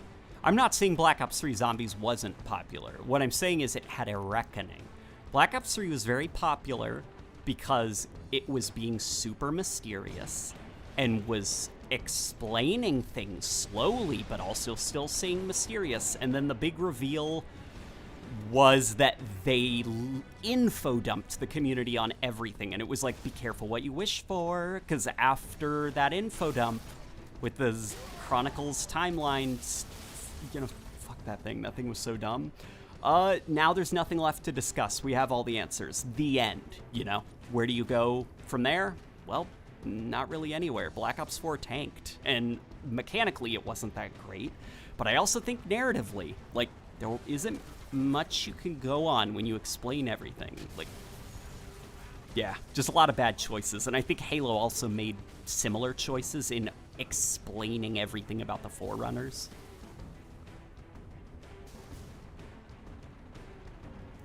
Let's read this one. How did the UEG actually start colonies? Mass Effect-style container ships that drop and expand, or colony ships that act as cities for expansion. So the way it seems to be in the Halo universe is that, depending on the environment, things are terraformed, and then they kind of settle on them. I guess that seems to be the way that... Because, like, they talk about how, like, Mars has been completely terraformed in the Halo universe, and it's, like, livable. And they, like, grow trees on it and stuff. Onyx, which was a world for creating Spartans. Onyx was... It had, like, forests and stuff like that. And they made mention of, like, some structures, like, having concrete and wood. It's like, okay, concrete, so they use sand. So there's probably beaches on Onyx. So I think it's a combination, like, I do think they literally, like, you know, put a little bit of elbow grease and build the buildings using natural resources and stuff. I'm quite convinced you'll find Dark Souls lore interesting. Dark Souls lore is super interesting for the reasons that I mentioned, in that it's vague and not well explained, and that's good. I really like that, actually, about FromSoft, that their storytelling is extremely vague and kind of dreamlike. And it leaves a lot for interpretation, because you'll watch a cutscene and you'll be like, what was that? You know? Sometimes it's unintentional. It's just that, like, FromSoft are not the greatest, like, cinematic storytellers. But some of it is deliberate, where I think FromSoft, they've generated entire communities out of just debates. And then they never give the community a solid answer on, yes, you are correct. So the community keeps on debating. You know, the community still talks about the lore of Bloodborne, which released like half a decade ago. That's the way to do in-game lore. Let the community try to figure it out. Don't give them, like, timelines and dates and specifics. Why not an HBO series that shows the true horrors of hell on Earth, showing the atmosphere of burning cities while the quiet rain comes down? You could definitely do that. The problem is that we've seen that already in-game. Like, if you were to take a Halo TV show, I'd like to see something that I have not... Like, not a video game adaptation. Or if it was a video game adaptation, I'd probably want it to be, like, a little bit more Alien. Not, like, Alien the movie. I mean, more like, you know... I'd like to see, like, a Halo ring. Maybe not a Halo ring, but, you know, kind of like a weird alien world with, like, 2 moons in the sky, or just something weird.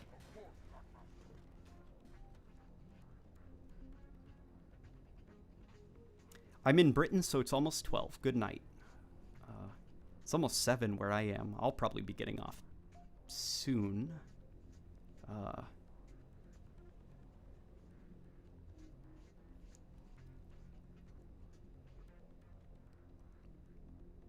Let me read some of these.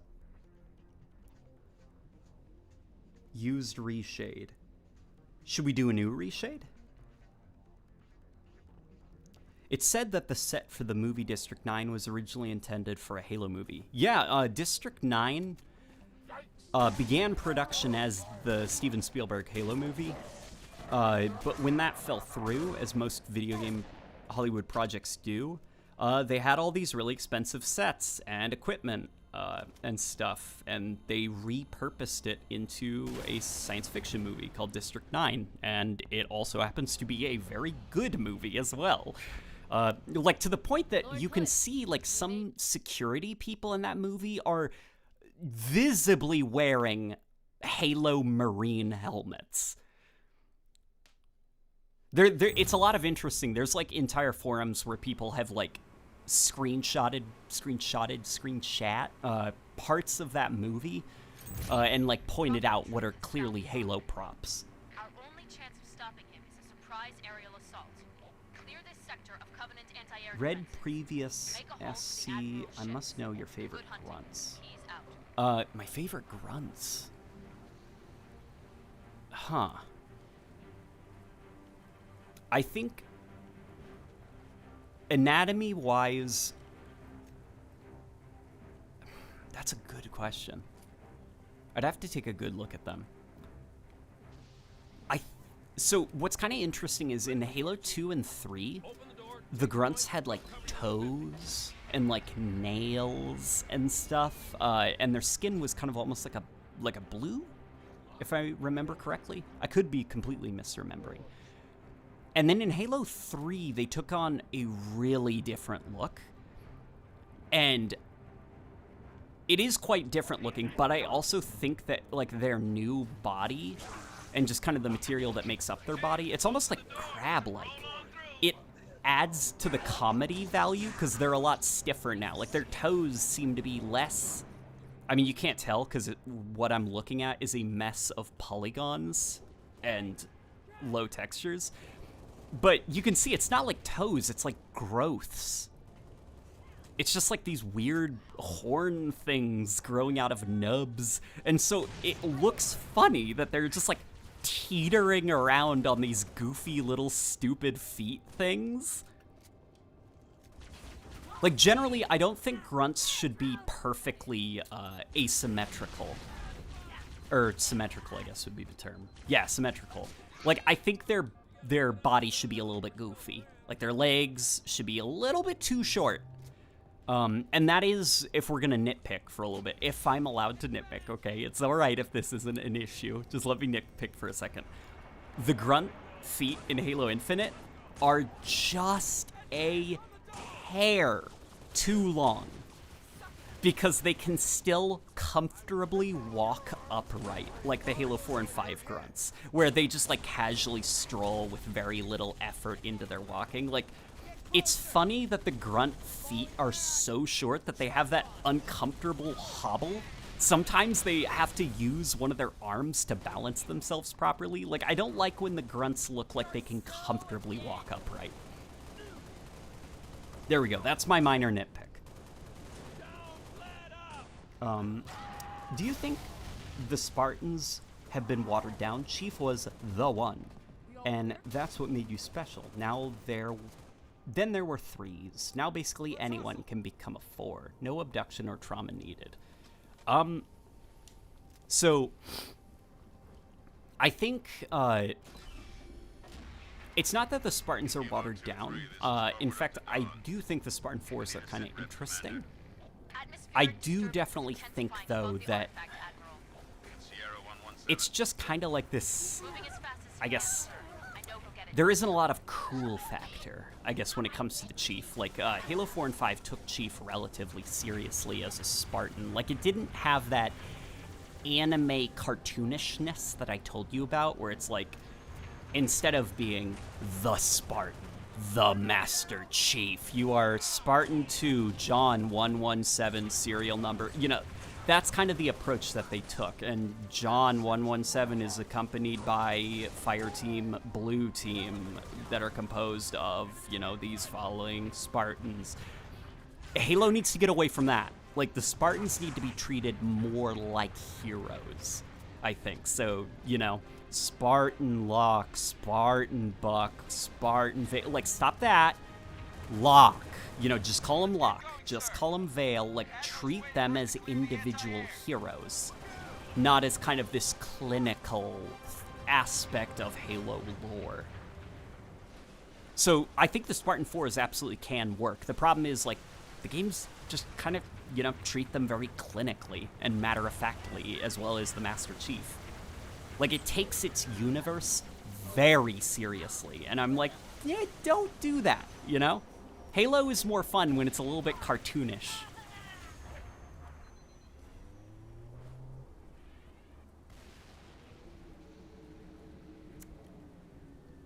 Somebody says, what effect? This is just Borderlands. Precisely. We're playing popular looter shooter Borderlands by Gearbox Software, best known for the dumpster fire that was the PC port of Combat Evolved, Aliens, Colonial Marines, and Duke Nukem Forever. That last part wasn't fair, though, because Duke Nukem Forever was hardly their fault.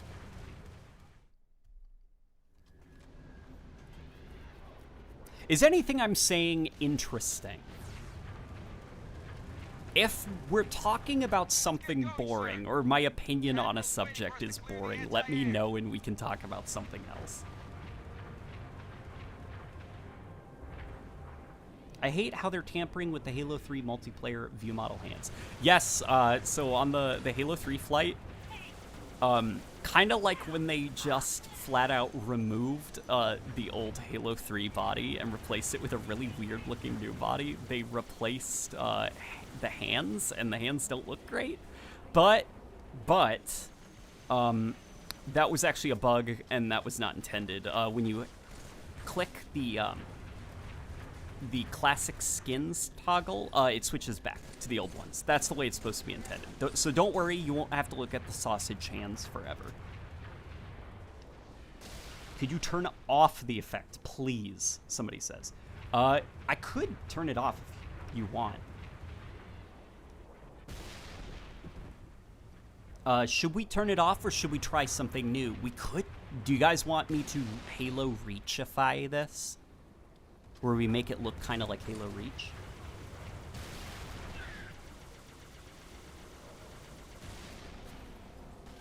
I'm just listening to this while doing the Release the Geese challenge. Yeah, that was a fun challenge to do. Release the Geese. I hope that we get more stuff like that.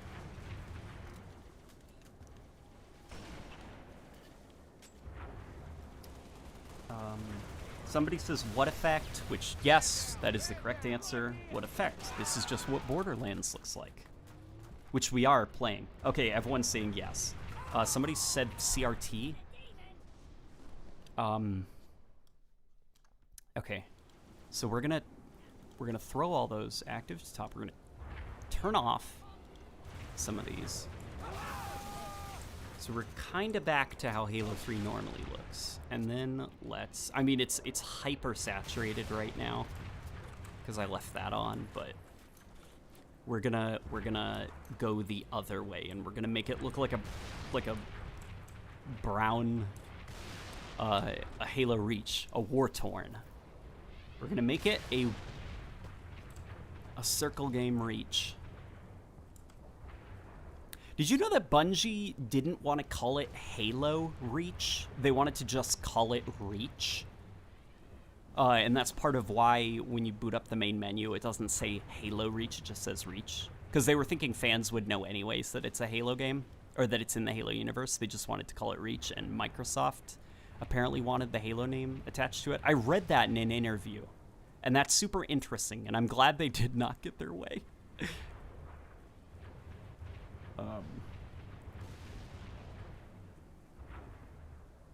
Do you play with shaders often? Yes, I almost always play with reshade. At least for like old games. Usually what I try to do is I play a game properly the first time, and then I use reshade afterwards to kind of like pretty it up, at least for me. Because I really, really like colors. I've done gross things to Halo Reach. I've made it a very, very silly looking video game. Here, Let's also desaturate greens.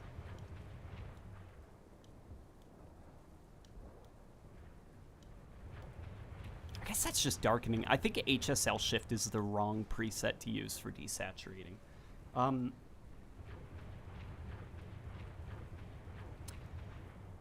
Dalton Smith says, I feel like since Halo has been handed to 343, the UNSC almost feels too powerful. For example, the Halo 5 opening cutscene, nothing feels threatening. I would agree that there is definitely... It's a little bit less interesting when humans are about as technically advanced as the aliens, if not maybe more so. So I am happy that Halo Infinite, they're kind of going back to there being a harsh technical difference between the aliens of the Halo universe and the humans.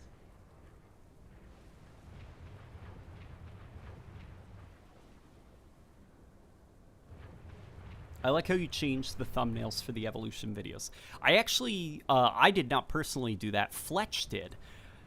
He convinced me to let him do it because he is quite talented with Photoshop, and my thumbnails are terrible.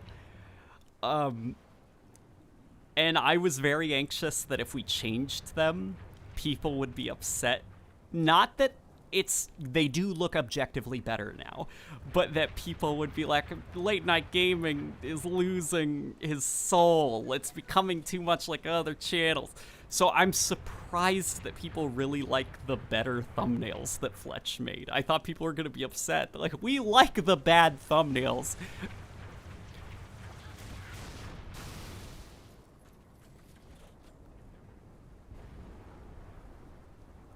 Let me scroll up a little bit. Good quality, fun stream, man. Thank you. I'm glad you think so.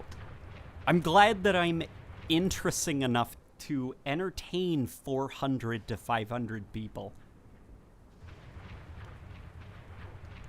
Dunno if you've been asked this, but are you thinking of doing an infinite evolution video for all the weapons vehicles that return? Though I guess the 10-year plan might... Okay. Remember how we had talked about earlier in the stream, the problem with people with ADHD is we're very good at being lazy to the point that we'll put in the extra work to stay lazy? That is something I know is on the horizon. I'm gonna have to make an updated version of every one of my evolution videos, and I dread it. Though...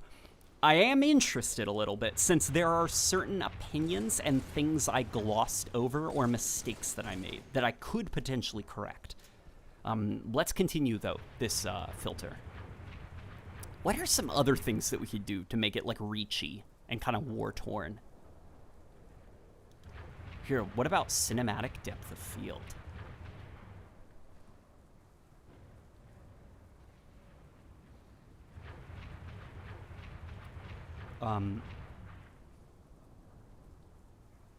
Brian Lee, yeah, blah, blah, blah. Let me try that again. See, my brain just crashed to desktop and I'm rebooting. Byron Lee says, big fan of your videos and also a big Halo fan. Would love to play Halo with you at some point. I would love to play Halo with all of you. Hopefully once... So here's something I do want to do. I want to be able to do campaign runs with subscribers, do Spartan Ops runs with subscribers and stuff. 343, hopefully crossplay with campaign is coming. I know they ran into some issues with it, but...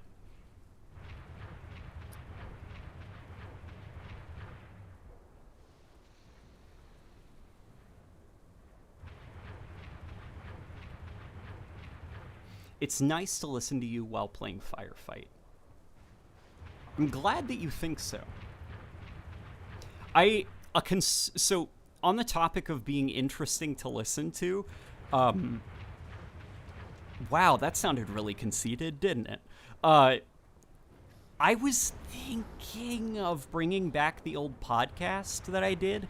Here's the problem. Let's do a podcast is the most generic, low effort, lazy, been there, done that thing on planet Earth. And I am concerned that I would just be another podcast to throw into the void of infinite podcasts. Should I do that? Would I be interesting enough to sustain a podcast?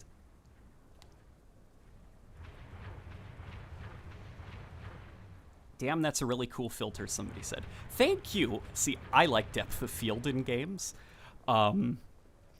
Not because of how well it is to play games with it activated, because it's very hard to play games when it's activated, because it makes games look pretty graphicsy, right? Like, whoa, look how cinematic this game is. Bungie showing off Halo 3 coming to the Xbox 360 holiday 2007. I like making graphicsy presets where I'm like, whoa. We're focusing right now on that little thing. You know that we're focusing on it because everything around is blurred. That's the point of interest. It's just fun doing stuff like that. Is the screen blurred for anyone else, or is this some kind of April Fool's joke? No, I'm using Reshade. You know what? That could have been funny. If I just loaded up the MCC with like a deep-fried nuked Reshade preset that made it look like an unwatchable nightmare, and I was just like, hey guys, let's play some Halo. And refused to answer anyone's questions if they asked why the game looks terrible. That away, Chief. Target destroyed. Move to the next area. Over. Wow, I caught you live. Love your stuff, says Andy. Thank you. I work really hard on my stuff, so hearing that people like it feels good.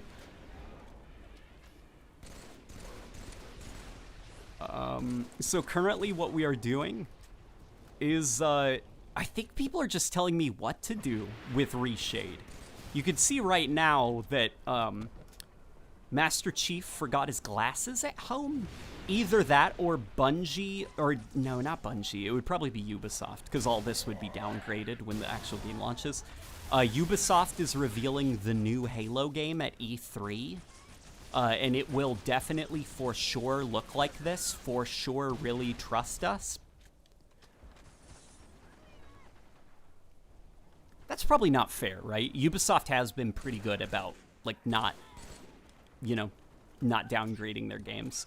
The whole Ubisoft downgrade situation is super interesting because I think I understand what Ubisoft was doing, and I don't think they were doing it to mislead people.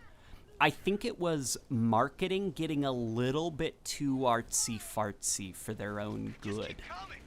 Like, you know in my evolution videos, when I'll have like weird reshade presets with like depth of field, or when you see the animations going and they've got like a sexy motion blur effect on them, like Halo doesn't really look like that. The reason I did that is because it makes the video look more interesting, you know? Like, I'm not trying to mislead you or lie to you. Obviously, Halo doesn't look like that. I'm just trying to make the footage look more visually interesting. I think that's what Ubisoft was up to when they would get, like, really crazy, and there would be, like, these crazy depth of field effects in Watch Dogs, or, like, these crazy dynamic lighting systems in Rainbow Six Siege. I don't think they were deliberately trying to lie to people. Like, part of me thinks that it might have been just because Ubisoft is kind of like that as a company. They're kind of like almost a little bit too pretentious for their own good sometimes. I do think they were trying to just make their footage look visually stimulating, and it got to the point where it was starting to overshadow what the game actually ended up looking like. People are saying reshade Halo 2 Anniversary. Somebody said every single effect. If I do that, my room will get very hot. And I don't want that. You know. There's youngins watching. No, but I could do that, but it would be it would not be as interesting as it sounds, because some effects would like override others, and essentially it would just kind of, I'd imagine it would be either a white screen or a black screen is what we'd end up with. So chaos is a lot of fun, but like the just turn on everything, like trust me, it's more interesting when it's controlled chaos to make the thing look ugly. Let me read some of these things.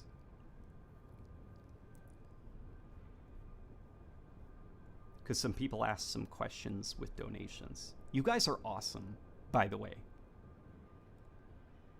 What about a complete tonal shift towards horror in a game as a Marine on Installation 04 trying to evade Covenant patrols and flood swarms?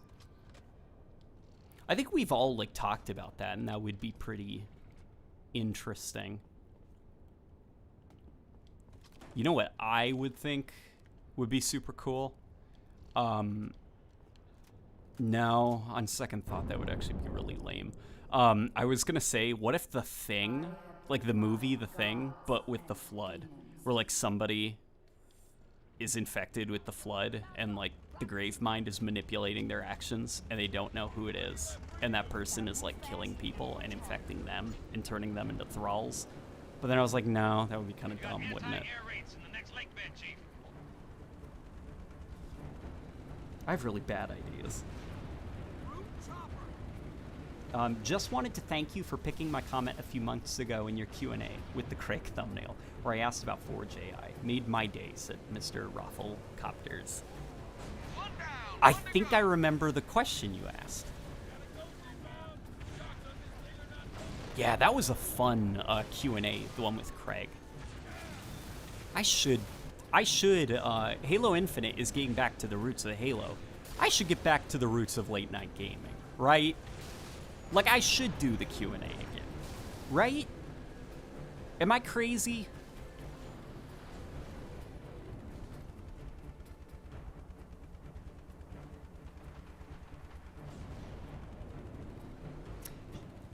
Should we hop over to Halo 2 Anniversary? The concern I have is that the Halo 2 Anniversary PC port is a poop from a butt. It does not run very well. It hitches a lot, and not because of any person's PC, but because it's just, you know, that PC port was not yet chief.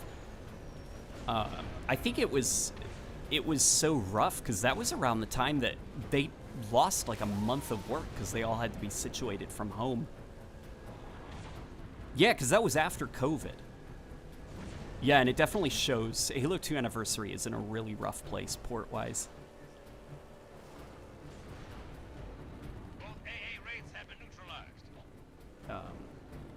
Somebody says ew no. Is that an ew no in response to the Halo 2 Anniversary or to the Q&A?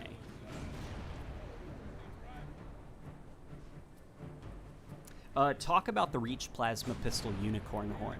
Yeah, the Plasma Pistol in Halo Reach has a tiny little fin on the top. Which is kind of, like, boring, you know? Giving, like, an alien blaster a human-like iron sight, where it's got a little knob that you can aim through. Like, that is a bit boring and dull. But the horn doesn't bother me that much, though I do understand why. Like, it doesn't bother me, but I am not gonna tell people who are bothered by it that it's not an issue. Because it's... When people pointed out that it was like, it's really weird that the plasma pistol now has this tiny little unicorn horn, I was like, oh, now I'm not going to be able to unsee that. That does kind of look weird.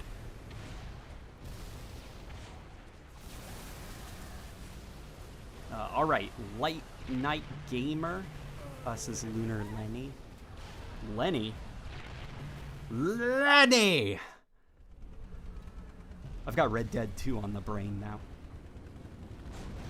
I feel like the roots of Halo or classic Halo is very subjective, and everyone has a different idea of what defines it. I.e., in my opinion, Halo 5 is in line with Halo's roots in terms of mechanics. See, I do think that there is a level of design philosophy where it's like, in terms of like the spirit, that's a little bit more vague. Like, mechanically, design-wise, Halo 5 is not designed like the classic games.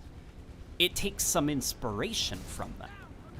But as a game, its design goals and the core that it's aiming for is a different kind of game. It's more like the Crucible from Destiny than it is classic Halo, where it's very expressive and kind of empowering.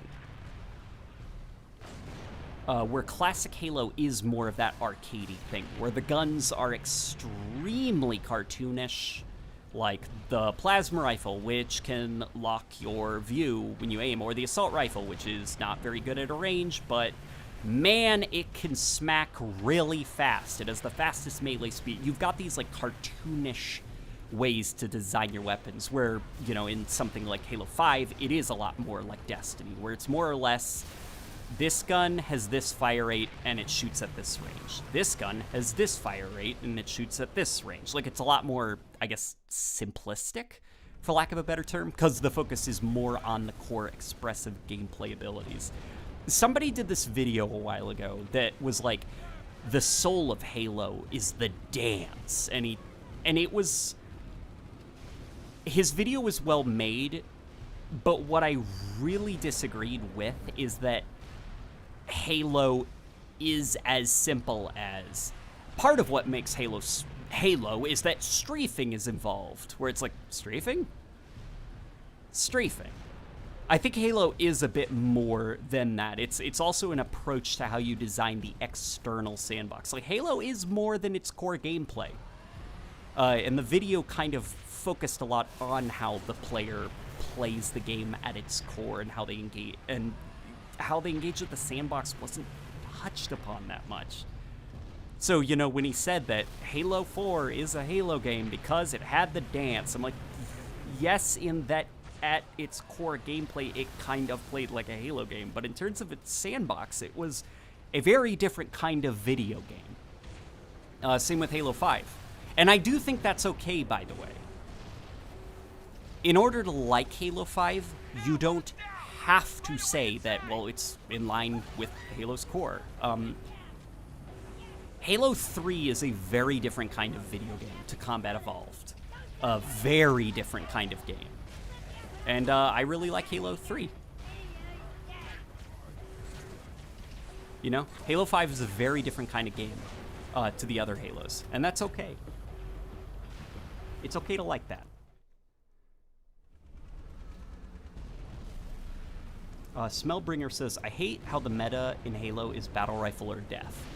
I think that's not necessarily a problem with the battle rifle. That's a problem with every other gun. Halo Sandbox has gotten really uninteresting. And what sucks is, in Combat Evolved, they tapped into something interesting, which is use the pistol for killing. What are you going to use your secondary slot for? What interesting guns are there? And I think if Halo expanded that, got even wackier with the guns. Like, could you imagine, like, keep the pistol, because you need a gun for killing, use the secondary slot for the Half-Life gravity gun.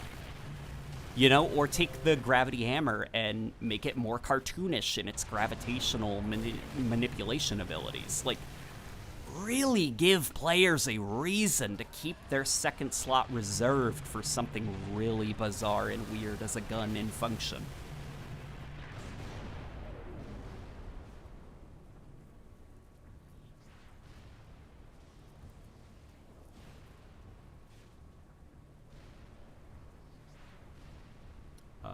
Let me scroll up a little bit. So yeah, to summarize, Halo 5 is not really in the spirit of classic Halo. It's a very different type of game. It is more a product of modern shooters, like kind of your Call of Duties or your Crucibles from Destiny and stuff, than it is something like Combat Evolved. But I also don't think that that's a bad thing. It's just something very different.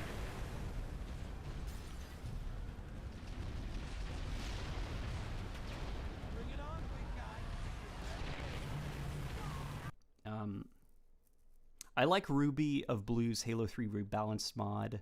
See, it's interesting. I actually don't like the Ruby balanced mods for the same reason I'm personally not a fan of Halo 5. Because I just think, like, the weapons aren't that... I'm not going to say they're not that interesting. It's just kind of like the idea of making the Halo 3 assault rifle more interesting is it do more damage and it shoot gooder. And it's kind of like, that's it, you know? It's like, what else can we do to the assault rifle? Give it an alt fire mode where it has an underslung grenade launcher. Whenever you have your assault rifle out, you can throw grenades way farther and they detonate on impact. Because whenever you press the grenade button, you use the grenade launcher. That's how I'd make the assault rifle more interesting, instead of just, I extended the range and made it kill faster. Could you please give an insult of your choosing to my Aussie friend? And then I'll also read one of his comments. It's Radical Scoom. Okay, let me see if I can find him. Okay, an insult. Oh god, I'm on the spot. Hey, Radical Scoom. You've got pretty high self-esteem.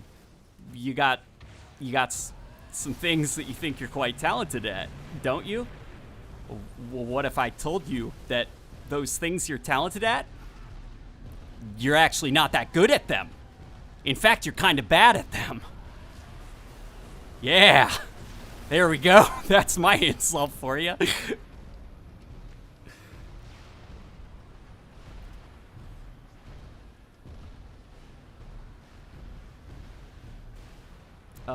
Radical Scoom says, late night, elite voices have changed throughout the games. What are your thoughts?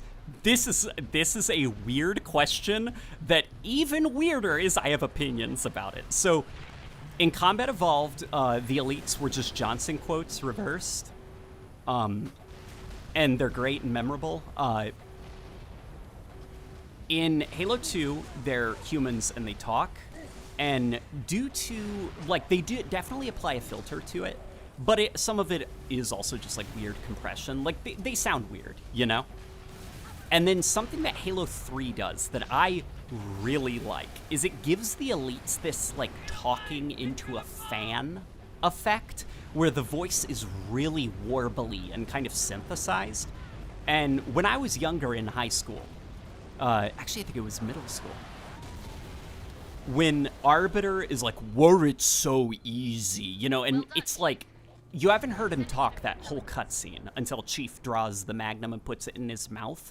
And so hearing Arbiter talk, and it's so alien sounding, his voice, it really highlighted that it was a different creature standing in front of Chief. Like, that wasn't a human. You know, that was an alien from another planet. Like, its vocal cords don't sound human. And, then in Halo 4, they kept it, but, like, you couldn't tell, because, like, they were, you know, chattering in their alien language. And then in Halo 5, they got rid of it. Like, all the elites just sound like a guy who had his voice pitched down. Except for Arbiter. In Halo 5, they kept the warbly alien filter on Arbiter's voice. And I really appreciated that, and I wish that it extended to the other elites as well. Somebody give me some morphine. Come on, guys. Wow, people really liked that insult. Pulling back to the ship. Wind inside the storm just did 200 kilometers per hour. Energy cascade. I think you went a little too far with that insult, Late Night. Yeah, I roasted him. Your AR idea sort of reminds me of an old custom edition mod called Downflow, where the AR had a launcher attached to it. Yeah, it's like, I think guns can be more interesting beyond what range they're good at killing and what their fire rate is. And unfortunately, that seems to be the rut Halo is stuck in, where it's like the Storm Rifle, it kills good at this range, and this is its fire rate. The SMG, it kills good at this range, and this is its fire. Like, Halo could be way more interesting than that. My pitch for the SMG, so here's the problem with the SMG. You've got two guns in Halo that are basically the same thing, the assault rifle and the SMG. instead of doing what Halo 5 did, what I would do is the SMG, anytime that you pick it up, it's 2 guns. So you're always dual wielding them. You know, if you see an SMG on the ground, it's a pair of them, and you pick them up, and now you're dual wielding SMGs. Like, that's what I do, and you'd get that cool factor. Is it mechanically interesting? No, I don't really care how it would be balanced for multiplayer. I wouldn't put it on any of my multiplayer maps. I'd mostly use it in the campaign, just because it would feel cool to pick up 2 SMGs and start running down a hallway, firing both of them. And then as for the assault rifle, make it the assault rifle, and give it that underslung grenade launcher, like I said. So you're complaining that it doesn't kill as good like the battle rifle. Well, maybe you want to keep a hold of it, because whenever you take it out, you can throw your grenades further because of its launcher, and the grenades detonate on impact.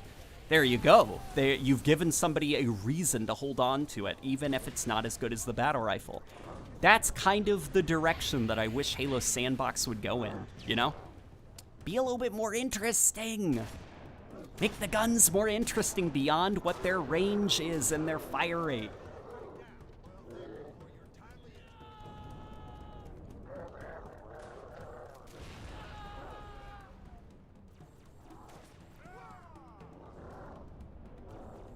Let me read some of these. What reshade effect do you use in your videos? I use a lot of reshade effects. Here, I'm going to show you guys something cool. Okay, so we've been desaturating the color. Oh, I totally forgot that there's, like, cartoon hijinks going on over here with the hunter. You know what's a really fun pastime, actually, if you're ever bored? So turn on something, like, make the difficulty something like heroic, or maybe, I don't know, normal could work. And just sit and watch the AI. Like, Halo 3 looks like Bugs Bunny when it's in motion. Halo 3 looks so funny if you just sit back and watch the AI do their thing. I love it. Here, we're going to do something fun with reshade. We're going to apply ambient occlusion.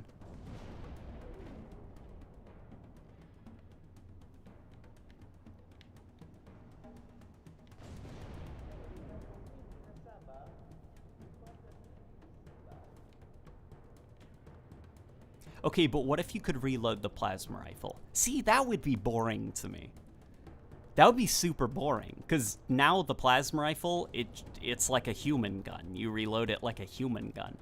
I think it's more interesting that the alien weapons, they're alien. Chief doesn't know how to use, like, he just picks it up and shoots it until there's nothing left to shoot, and then he throws it on the ground. Like, it's a weird thing from another world, made for hands that are not human hands. Does it even have a magazine? You know, it's an alien weapon. And so I kind of like that you just toss them on the ground when they're spent. Okay. Okay, so let's reset to default. Let's bring up debug. Yeah. See this? These are all the shadows we're going to be injecting.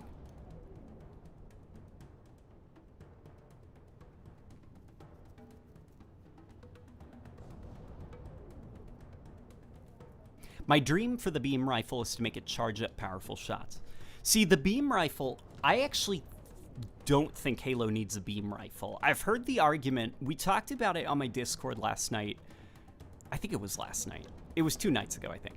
And somebody said that the beam rifle is a great counter to the sniper. And my response was, how about the sniper acts as a good counter to the sniper? Yeah, and that extends into an issue, actually, that I have with Halo 5, is that, like, most power like, the concept of a power weapon, you know, where it's like there's this great importance put on certain weapons, and they're placed in the center of maps. I'm of the opinion, why not give both bases snipers from the get-go, you know? Give both bases a shotgun and a sniper to start out with. That way there can be some sniping gameplay. You've got somebody with the shotgun running in. He'll probably run into the other guy with the shotgun and stuff. Like, you know, get things going a little bit. Why do all of the cool weapons have to be one of them and they're always in the center of the map? You know, spread those out a little bit more. Let players have some fun. Bring back chain guns. Bring back vehicles. You know, let the sandbox breathe a little bit. It doesn't all have to be BRs and then one rocket and one sniper in the center of the map. I don't think the beam rifle needs to exist as a counter to the sniper. I just think you need to give players access to more snipers. And then take that beam rifle, the spot that is now vacant because you're not making a beam rifle, and make a new gun. Something never before seen in Halo. Like what I suggested, a Half-Life gravity gun.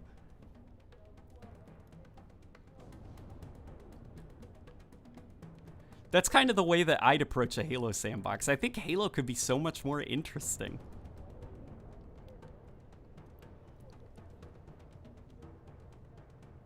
What would max reflections look like? Like the Spartan laser on Avalanche? Well, the Spartan laser. I don't like the Spartan laser. I like its presentation, but I think it's very unhealthy for gameplay. It's essentially a no fun allowed device. That doesn't necessarily mean that the Spartan laser doesn't need to exist, because I also think something Halo is kind of lost track of is not every gun needs to be in multiplayer, you know? Sometimes it's okay to balance a gun for the campaign and just have it in campaigns. If players want to spawn it in Forge, they can. You know, the Halo sandbox is at your disposal. It doesn't need to be in everything.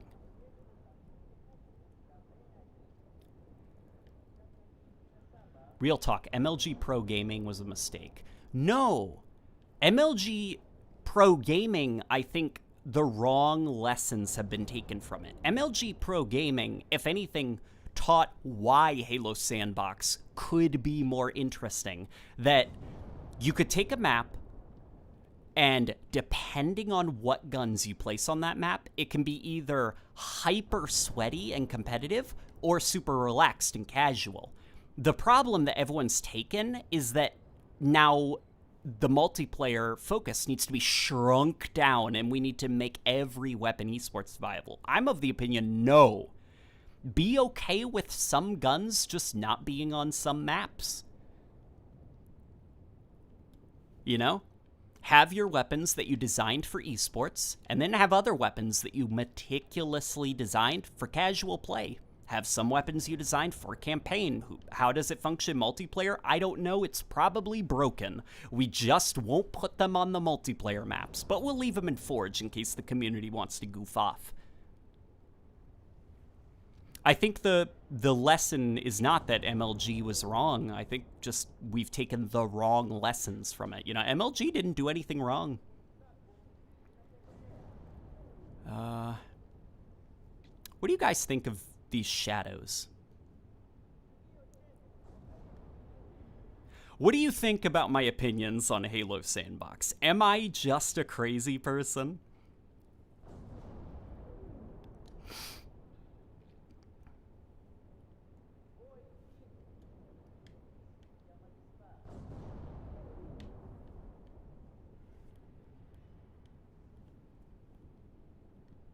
You know what? Why not have competitive weapons and then just have those weapons in competitive tournaments, like BRs only? Yeah, that could be super interesting. I am actually an advocate for changing weapon placement in some of these maps on MCC, because I think that would be taking advantage of classic Halo's strength, which is how versatile its sandbox is, you know? Get rid of some of those BRs. Sprinkle around some more shotguns, you know, eat some more rockets. Like, let's have some more fun. No, you're not wrong. Maybe a bit overambitious. I'll take that. I'll take that. Yeah, see, one of my favorite Halo maps, the Pit, gives both teams sniper rifles and shotguns and maulers, and there's a rocket to fight for it in the center. So players are going to take the shotguns and the maulers and the snipers, and they're going to run for the rocket, and it's going to be chaos because of all the powerful weapons. And that's like the fun of Halo. You know, it's not fun when only one player in the match gets the cool weapon. Like, give some more players some more cool weapons, you know? If the sniper is dominating too much, maybe instead of, like, nerfing it or something, place one more sniper and see how that changes, you know? Because then the snipers are going to be sniping each other, which leaves a little bit more room for players to just, like, run around. Just use the sandbox more. Give players more fun things to have fun with. I seriously can't put my finger on what's different with your voice. It's probably because I've been talking for a few hours now. So my voice is I'm starting to lose my voice.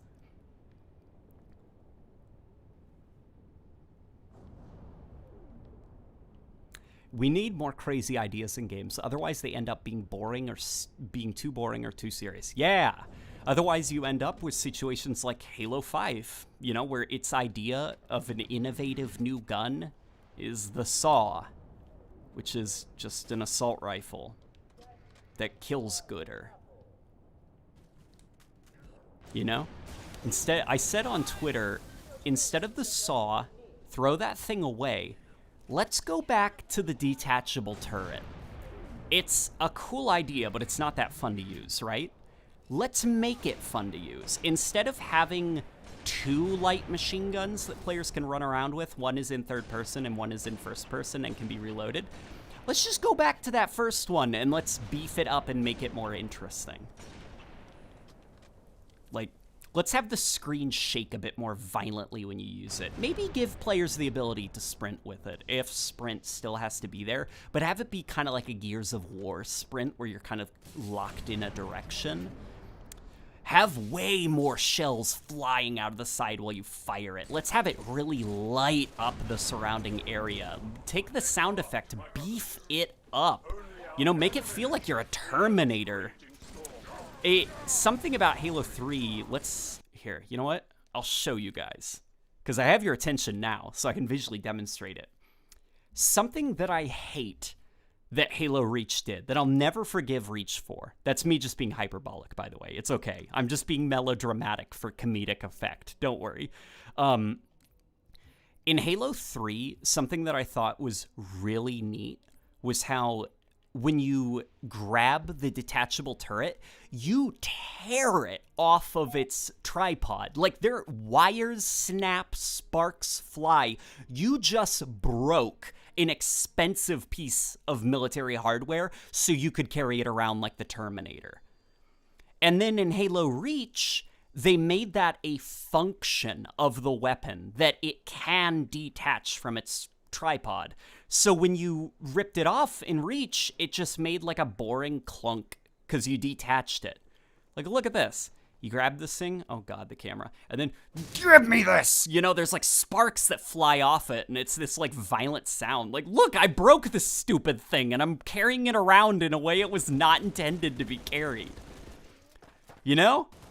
Bump up that presentation a bit, man. After Reach, the turrets have become so boring.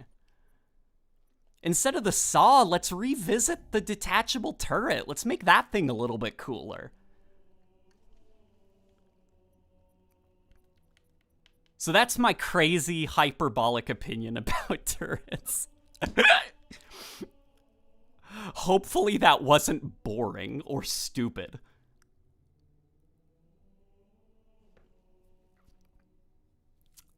Let me scroll up and see what I missed.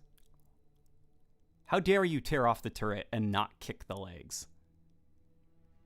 Yeah, in Halo Reach, that was, oh no. I lost the game. There it is. It's back. I was really bummed out in Halo Reach when I played it for the first time. And I noticed that they changed the turret. It was now like a mechanic that it could detach. I was like, that's boring. My favorite part in Halo 3 was the like screeching and grinding of the metal as you just tore it off the tripod. But that was a very stupid and specific opinion that I had. Do that, but with increased mobility in third person for the twin SMGs. I would not do third person for the twin SMGs, but you are thinking correctly, mister, in that weapons need to be a little bit more interesting. They need to be a little bit more creative. When you pick up a weapon, it's what makes it interesting should extend beyond just it's a gun. You know, and that's kind of what made Halo 5 sandbox so boring for me. They were all just guns that behaved like guns. It's like, but it's Halo, man. And it's frustrating because Combat Evolved only flirted with that idea, with stuff like the plasma rifle, where it could stun lock opponents' views. That's annoying, granted, you know, as a mechanic, having your sensitivity lowered when you're fired at, but the spirit of that could be tapped into, and Halo didn't really ever revisit that. You know, Halo 2 went in a different direction. And then we ended up with Halo 5, where it's kind of got a really shallow approach to its sandbox. It's just, they're all guns. And that's it. Nothing else beyond that.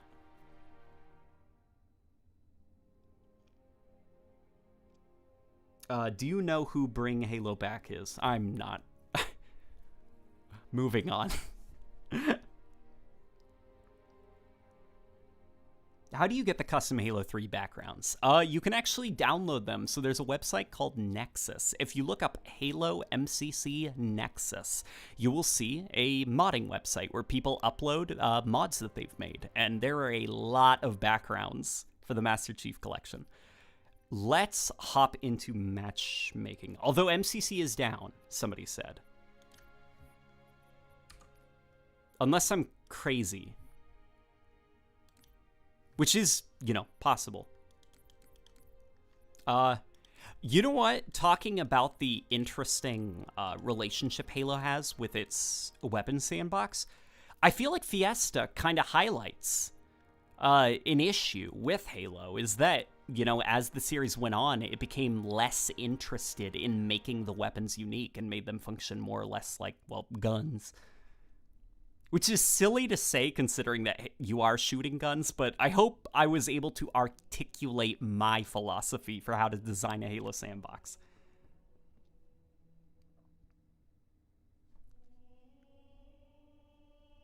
Q&A, what do you think would happen if modern Halo came back to do Halo? I think that there would be growing pains. I think that modern Bungie has been designing Destiny for so long that I do think that they design a Halo game that is much more like Halo 5 than it is a traditional Halo game, where it's a lot more focused on like core player abilities and stuff.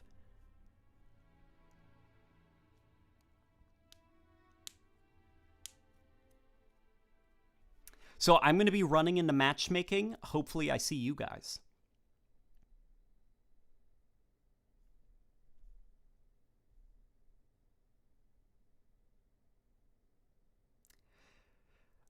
Abysmal Rem says, make a tweaked version of certain guns and even game settings in a comp mode, like Reach's MLG game mode. See, I actually don't like Reach's MLG game mode. The reason I don't like it is because it took the boring route, and kind of like a confusing route, which is, like, guns just behave differently in some playlists.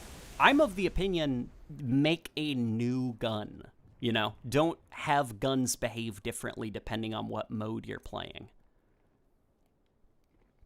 You know, Reach, instead of having that MLG playlist, Bungie should have just designed some pretty competitive weapons. That way, 343 didn't have to make a separate playlist where certain guns just behaved differently. You know, make use of the sandbox.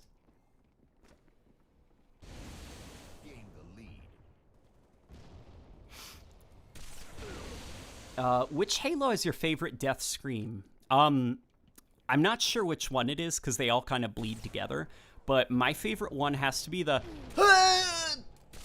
there, that sound. How was that? Was that pretty good? Somebody probably knows exactly what sound I just replicated.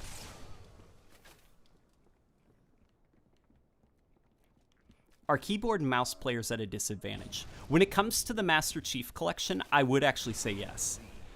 At first, there was a lot of well, it depends. I think in the hands of like, if you're talking about like sniping, I think that's where PC players have an advantage. But with everything else, I think console players have an advantage. Because like, Halo is a game with a really long time to kill. You know, it's not like Call of Duty where you just point and click and the person's dead. You gotta drain the shields, then you gotta drain the health or land a headshot.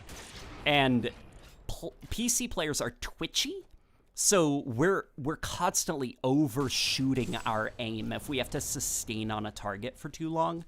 Where with console players, you got that aim assist, you know? That's comfortably holding you on target as you melt the shield.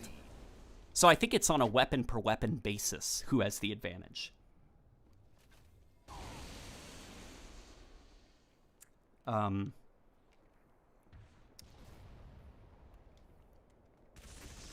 That was Halo CE, Elite Death Screen. No, it wasn't an Elite Death Screen. It was, you know...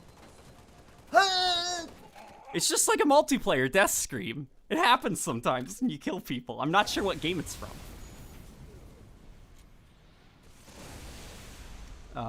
Do you like the boxy scope of the sniper rifle? From Halo Infinite? Or just in general? Because the Halo Infinite scope looks really cool. It gives me huge Halo 3 vibes. No, stop it.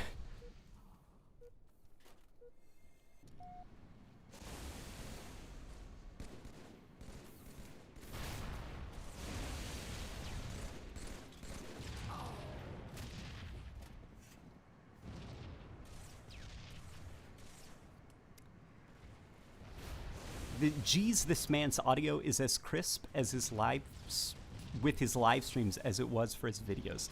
Oh man. So earlier when we were trying to get the stream working, the audio was crisp, but crisp as in like a bag of potato chips crinkling type of crispy. It sounded pretty bad. That joke I probably could have let that cook in my brain a little bit longer. That joke came out premature. I'm sorry.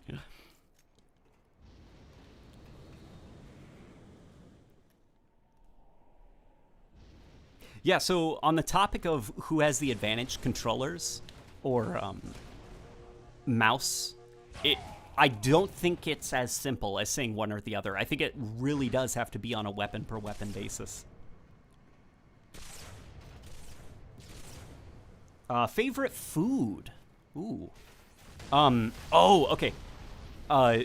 This is probably a timeless question that most of us have been asked. Okay. The rule is you have to eat one food for the rest of your life. You can't eat anything else. But this food, through magic, will now have all the nutritional value that you'd need as a human to live. What would that one food be that you'd be locked to for the rest of your life? I have a couple of opinions. Though I don't know if they're cheating, and I can explain why. So my cheat answer would be a chicken salad.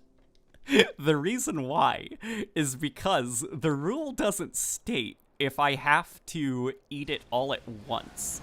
I could theoretically take all of those ingredients and have them be separate. So like, I could take all the chicken off of the salad and save that for later, and I could have myself some chicken on its own. I could take all of the cheese, maybe, you know, put some of that cheese on the chicken. There we go. We got some cheesy chicken. The lettuce, well, it's lettuce. Can't really do much with lettuce besides eat it as a salad, but you catch my drift. So branching from the salad, I was trying to think of what super complex foods, I could choose. That way, my loophole could be like, well, now I have a ton of access to different types of foods. But if the answer is no, you have to eat it all together, then I'd need a little bit of time to think.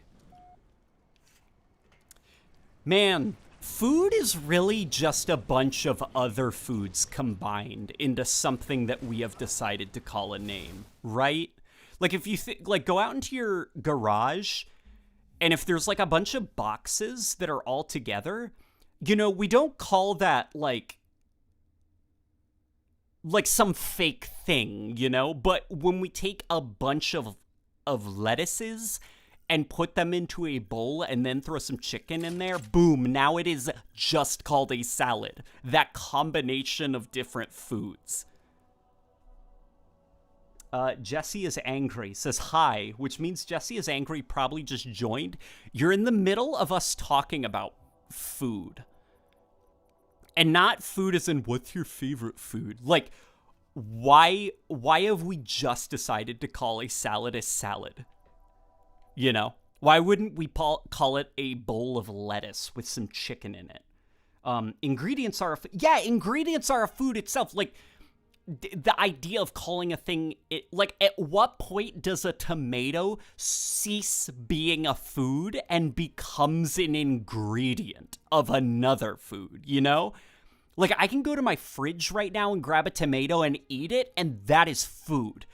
But when does that tomato stop being considered food and starts being considered an ingredient of something larger? I'm not drunk. I'm not drunk. I'm trying to think. I had like another crazy food opinion that made some people irrationally angry. Soup is a type of cereal. And if you do not want to meet me on that level, then we have to concede then that cereal is a kind of soup. That was my crazy opinion. Somebody said you need to go to sleep. Which is true. You're not wrong. How dark does the bread have to be before it's considered toast? Yeah, why is toast, toast is just bread that you accidentally cooked a little bit longer. Why is it its own thing? It's kind of like a pickle. A pickle is not a kind of vegetable. It's a pickled cucumber. Why are we calling a pickle as if it's a different kind of vegetable? It's just a cucumber. There's cold soups. So is cereal a type of cold soup? Water is wet. No.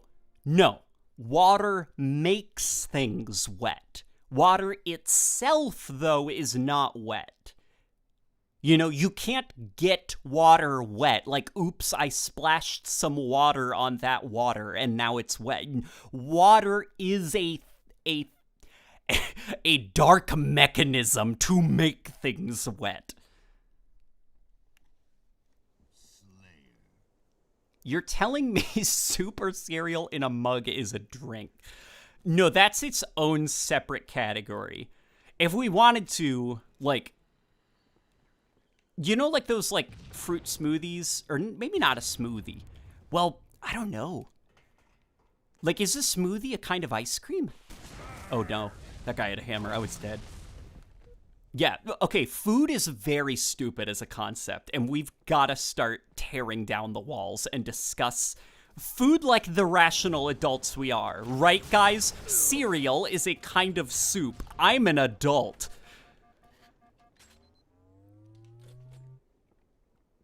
That's like saying wind isn't windy. Wind isn't windy. Wind is wind. Wind can make an environment windy.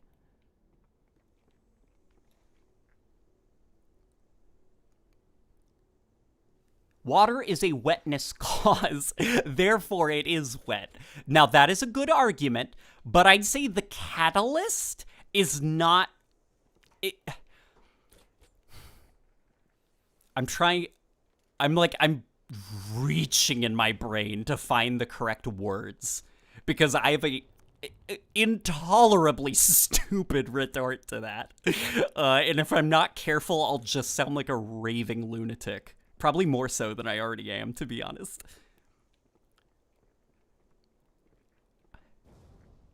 A wrench as it is not a fix, you know? Wrenches fix things, they make things fixed, but a wrench is not a kind of fixed. You know, it's a tool that you use to fix things. Water is not wet. It is a thing that makes things wet. That probably sounded incredibly stupid. And I hope to God somebody doesn't craft like one of those crazy like compilations best of highlights, because I feel like this stream has got a lot of juicy moments of me rambling like an insane lunatic. Like, no, listen, soup is a kind of cereal. But you can fix a wrench. Yes, and what do you use to fix a wrench? You use a different kind of tool. The wrench itself cannot just be naturally fixed because of what it is. Just like how water is not wet, water makes other things wet. You know, like an ocean. Okay, you know what? No, I'm not. Okay.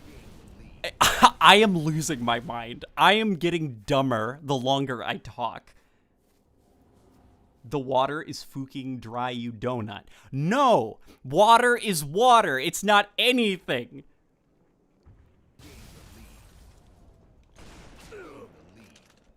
Water can't be dry. For the same reason it can't be wet. Water makes things wet.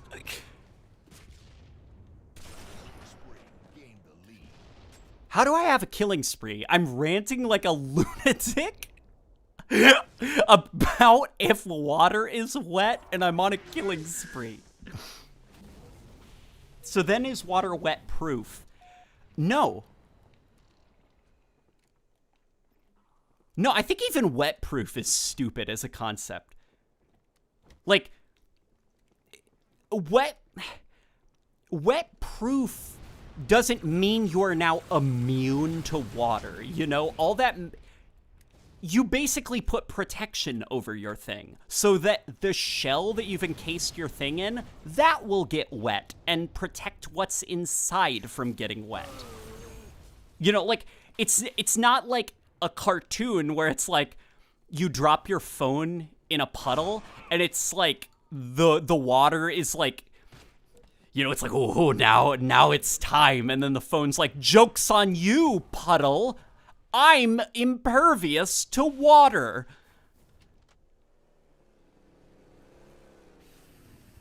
Schrodinger's H2O, somebody said. Yeah, that's a good way to put it.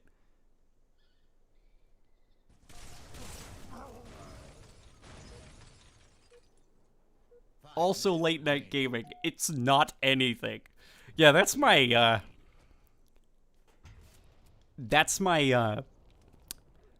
if I were to write a super pretentious autobiography or, like, self-help book, that would be the way I start it. Water is not anything. And then you'd have to turn the page, and that's where the book would begin.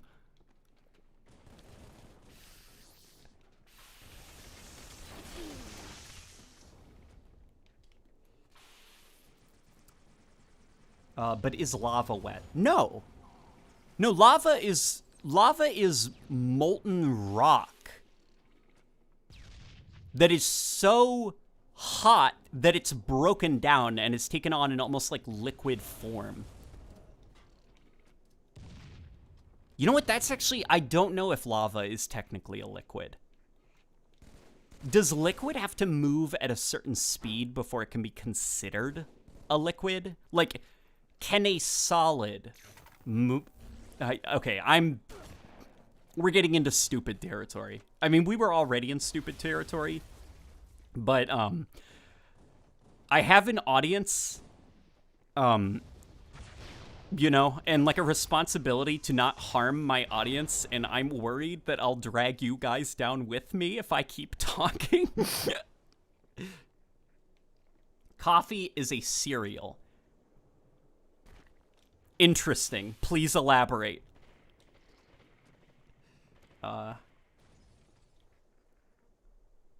Water is just molten ice.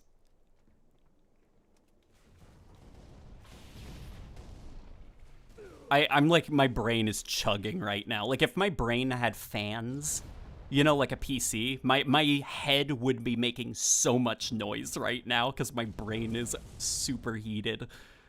My brain is about to assume a liquid form and ooze out of my ears. Lava is a liquid. Okay. Take us on this stupid crusade. Go deeper. Did you know that... Okay, so part of the reason that I have stupid opinions like this is also part of ADHD is, you know, when you're bored, you start thinking. And the internet can be a dangerous thing. So I have gone down many a rabbit hole on Wikipedia. Wikipedia, probably more so than YouTube, is my favorite website. Did you know that there is a Wikipedia page for breadcrumbs? Not, like, if we're gonna get back to, like, stupidly talking about food again. Breadcrumbs have their own page and are categorized as, like, a food, as if it wasn't just stuff, like, parts of bread. Like, if you pick up a piece of bread and some crumbs fall on the counter, that's now its own food. Like, get out of here, man. Water actually is technically can be technically classified as a lava. Ice can be classified as a rock because it is naturally forming, and lava is molten rock. Water is molten ice. Thus, water is lava. Yes, you're thinking like me. I completely agree. Don't change the subject. We must know if coffee is cereal. I changed my mind. Coffee is actually a soup, but cereal is also a soup, and so is tea. Freaking help me. Okay, I do agree with you that coffee is a type of soup. We are in agreement. We're adults. Coffee is soup.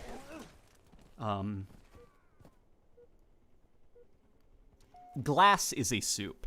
Okay, that's interesting. Elaborate. I've heard the whole glass is liquid before, and I have not gone down that rabbit hole quite yet. So is glass a liquid, and by extension, can we classify glass as a kind?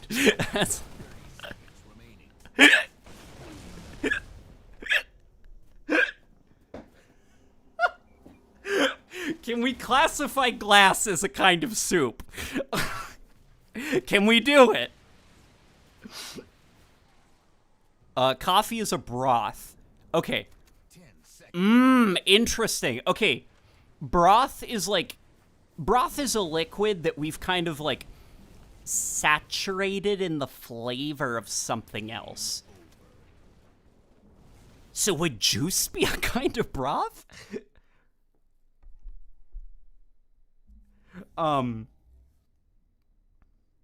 It could be. You could be drinking, like, apple broth. Listen, they can't arrest you for saying it. They can call you weird, but they can't arrest you if you say that apple juice is a kind of broth.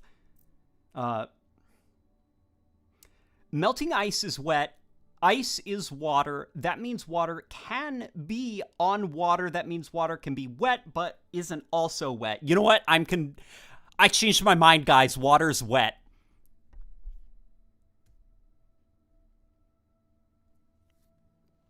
Can you classify ketchup as a kind of soup?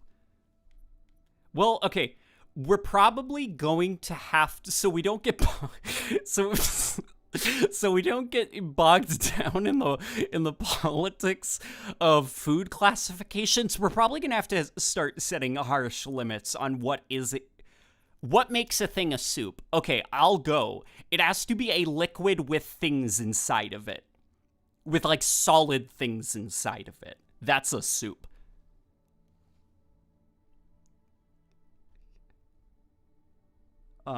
This conversation isn't illegal, but it should be.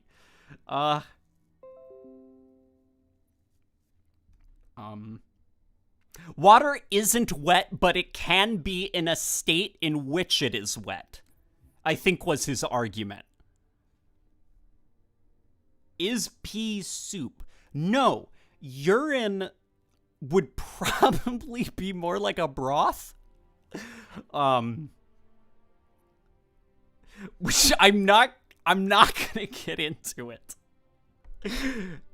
Is bath a soup? A bath could be a soup, because, I mean, you're the giant physical thing inside of the water. Get yourself inside a bath and you've got a giant human soup going on. Therefore, humans are soup. No, I'd say humans are an ingredient for soup. Chocolate is a salad. Okay. Explain, because I'm very interested. That is a bold thing to just say with no context, and I'd like to hear more. God, I hope somebody makes a good compilation out of this. Joe Cat says, Halo characters most capable of hitting the high notes of Take On Me. Oh, man. Okay, definitely Johnson. We'll just get the easy answers out of the way first. Johnson, a Halo Grunt, probably, maybe a Jackal, Chips Dubbo, Guilty Spark for sure. But now let's get weird with it. Could Lord Hood do it? Could Lord Hood hit the high notes of Take On Me? I think he probably could. Right? Somebody says no glass cannot be drunken. This stream needs to stay up. Too classic to be forgotten. Is a toilet soup? No. Toilet is a soup in the making. The potential for soup exists with a toilet. That would be my argument.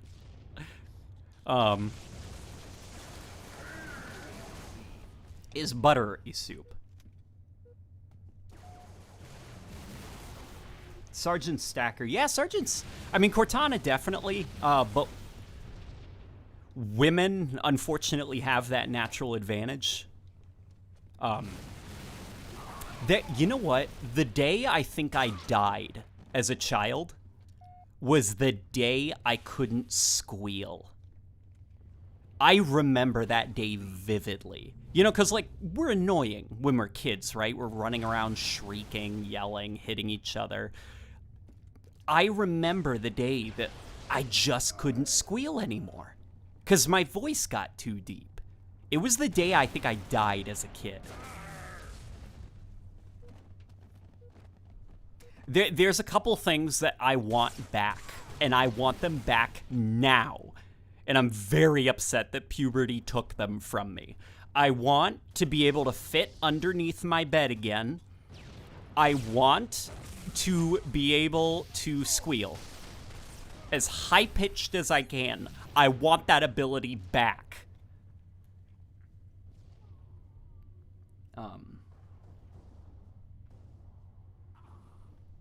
Hi, Joe Cat. I love your videos. Is Joe Cat in here?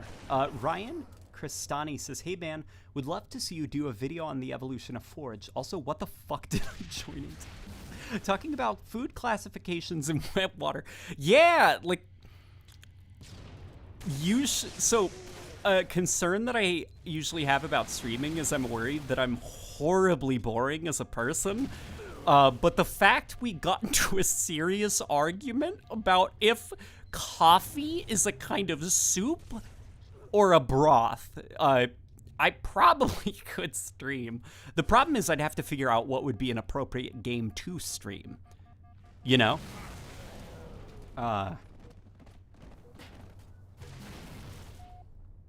Evolution of Forge. Man. That could be fun. No, that would be fun. What sucks kind of about the evolution is I like to talk to other people before I make the videos, which I probably should be speeding that up then, you know, because that's like a self-inflicted issue where easy solution, talk to more people. And because of that, I don't upload them as often. Also, I don't want to seem like I'm cashing out. Like, even though I do put effort into those videos and I like doing them, because I think all the Halo weapons and items and stuff are super interesting, I worry other people will think that it's going to be like a lazy top 10 list. And the negative downside of taking so long to upload them is that other people have gotten on the train. I've seen like 800 evolution of Halo videos that are not mine, and it kills me.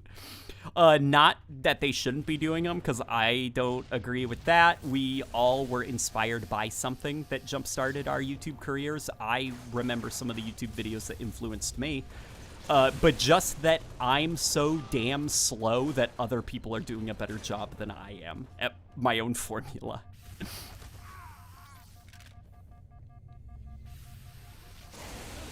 That EBR guy, his videos are very entertaining.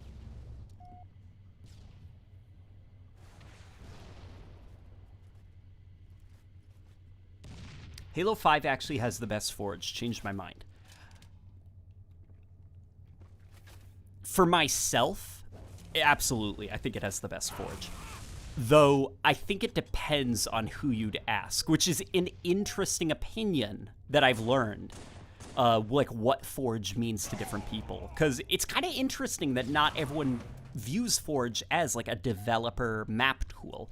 Some people use it more like an arcade sandbox, where it's like, I just want to jump into multiplayer, but have the ability to just drop whatever. They almost use it like cheat codes, like console commands, like just drop whatever you want onto the environment and goof off.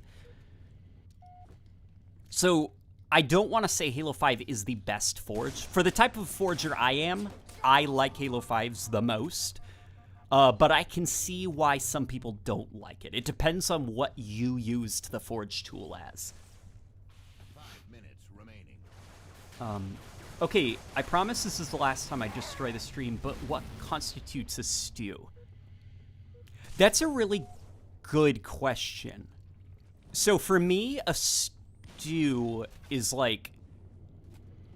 It is kind of like a... How would you describe it? I'm like...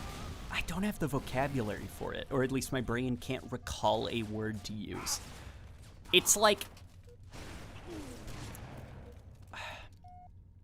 What's a word for, like, when you've created something, you've utilized it, and now you make kind of like a new, if slightly lesser, but still enjoyable thing from the remains of the thing that you just used.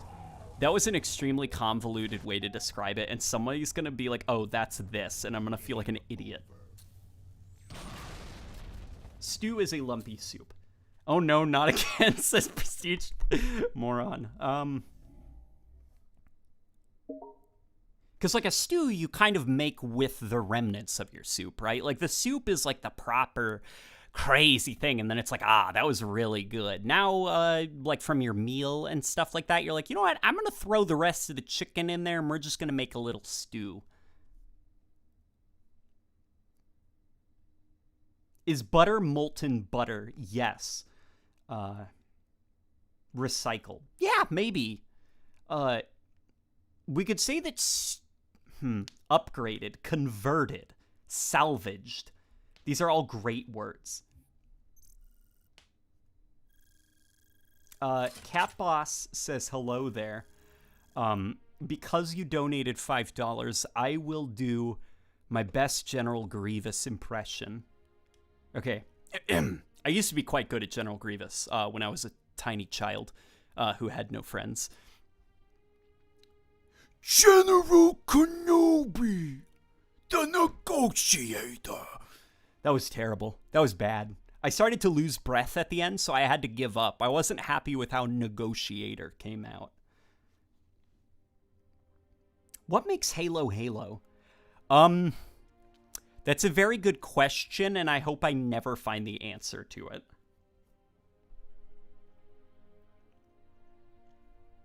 Have you seen the YouTuber Devarchor? He made a really cool Elite animation. I have not. If you follow me on Twitter or you're in my Discord, can you link me? I'd like to see it. Bork Chop says, I love your evolution videos. I'm glad you love them. They're a lot of fun to make. It's interesting because usually with the evolution videos, I'm always like, oh God. At the start of them, looking at the empty script, I'm like, I'm going to hate this. You know, it's a plasma pistol. You charge it up and it drains shields and that's it. And by the end of the video, I have had a ridiculous amount of fun making it and researching it. Like, without fail, every single video that I've done for the Evolution series, I've always walked away actually learning way more about it than I thought I would. I thought the topic would be way more simplistic. Like, especially the sniper rifle. That was one I was very worried about. Because it's like, it's a sniper. It still has four bullets per magazine, guys. You know, how do you make that interesting? And it's like, nope, the snipers are really interesting in Halo.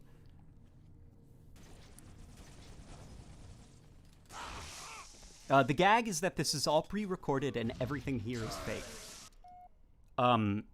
Yes. Yes. No, I can't add to that. I don't know what else I could add to that as a joke. Damn it. I shouldn't have read that comment out loud, because that put me on the spot. I had to come up with a funny bit.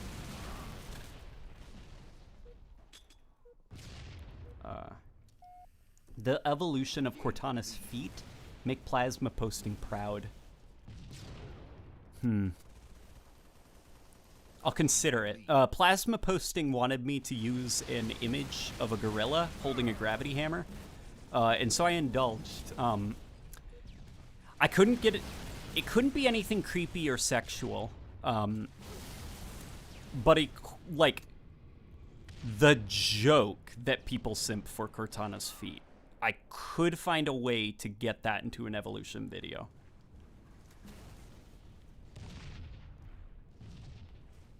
Evolution of Elites. That's one that would be super fun. Is a pond a stew? Possibly. Possibly. What's probably more of like a cold soup? A pond? Although, I guess we could also talk about, like, what makes food food? Well, no, food... I answered my own question. Food can be naturally forming. Where do you think we get food from? So yeah, in conclusion, a pond is a soup.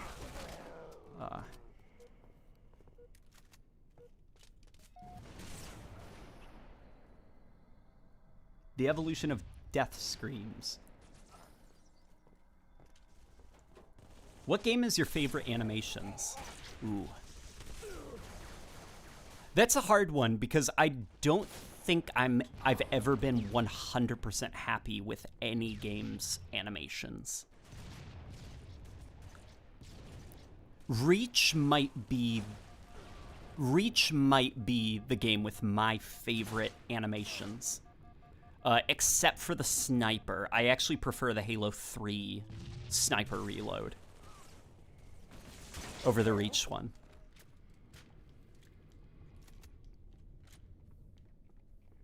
Yeah, Reach is pretty snazzy. Especially the walk animation. Halo 4 probably has my favorite shotgun animations. Even if I don't like the model, I think the animation quality of just using it feels great.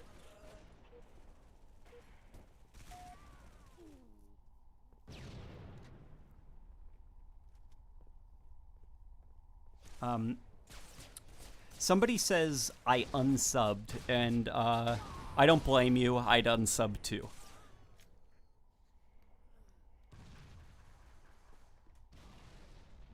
Do you think it is a good idea for 343 purposefully making glitches like the button combos in Halo 2 to increase the skill gap? I wouldn't say purposefully make your game glitchy. What I would say is take that as a concept and make it a weapon mechanic. That way, if you want, like, you know, your super competitive playlists and stuff, put that weapon in there, the one that has the weapon combos and stuff. But for your casual playlists, keep that weapon out of there. You know? Make use of the sandbox. When the Earth was forged, the surface was nothing but molten rock. Therefore, everyone and everything on the planet is soup. Well, okay. I would agree with you that we are all in essence just soup.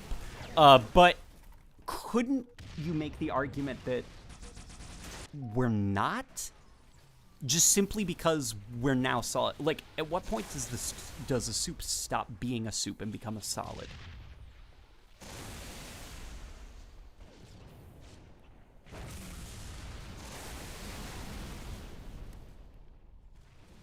Is the universe a stew?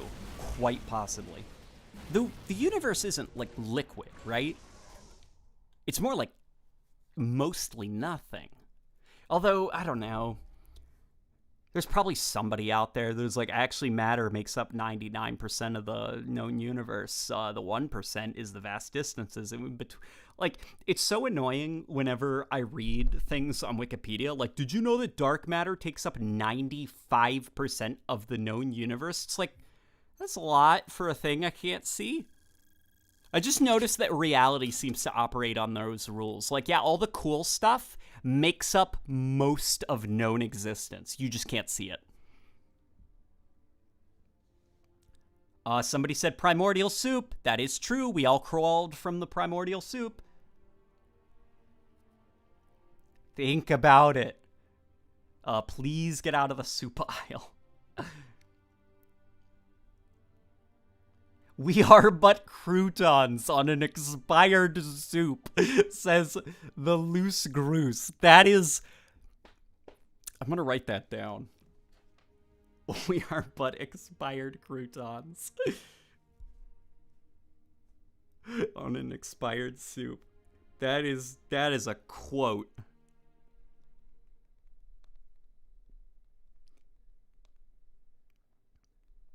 That's like, you know, with WandaVision, how everyone was going crazy over the "what is grief if not love persevering" quote, which that's a great quote. The loose goose just dropped something as powerful as that, if not maybe more so. I've been subbed to you since you started, and I think that you have the most slept on content. Thank you for creating great stuff for everyone to love. That, I appreciate hearing that. I'm not sure what I could do to grow as a content creator, because it's not like Hidden Xperia, where I can say, oh yeah, him, he's the lore guy, you know? Or Ubernick, where it's like, oh yeah, he does Halo streams. I'm not sure what late night gaming is.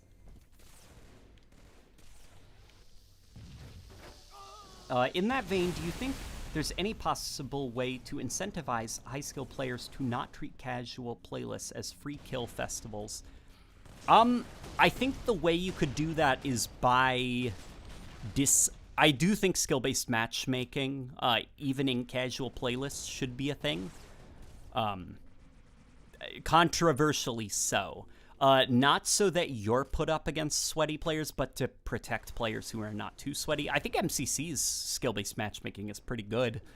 I think you'd have to design the sandbox around it. Like, for example, maybe not have BR starts in Halo 3 casual, because that's a very competitive weapon. But if everyone started with something like the SMG, there you go, a little bit more room for craziness. Like, design the casual playlists with sandbox items that are less competitive. Pro players don't like vehicles in Halo, right? Let's throw some vehicles into some Social Slayer maps. Pro players like BR starts, right? And for good reason, you know, BR starts are highly competitive. But for social, let's not do that. You know, this is a social experience. Let's incorporate more social weapons into the sandbox. God, I am so glad I stayed up to watch the stream. Why don't they call mashed potatoes potato sauce like applesauce? That is a good question. That is a very good question. Who do we get angry at about that? You're the guy with the epic voice. I thought that was Actman who has the epic voice. Late Night Gaming is soup.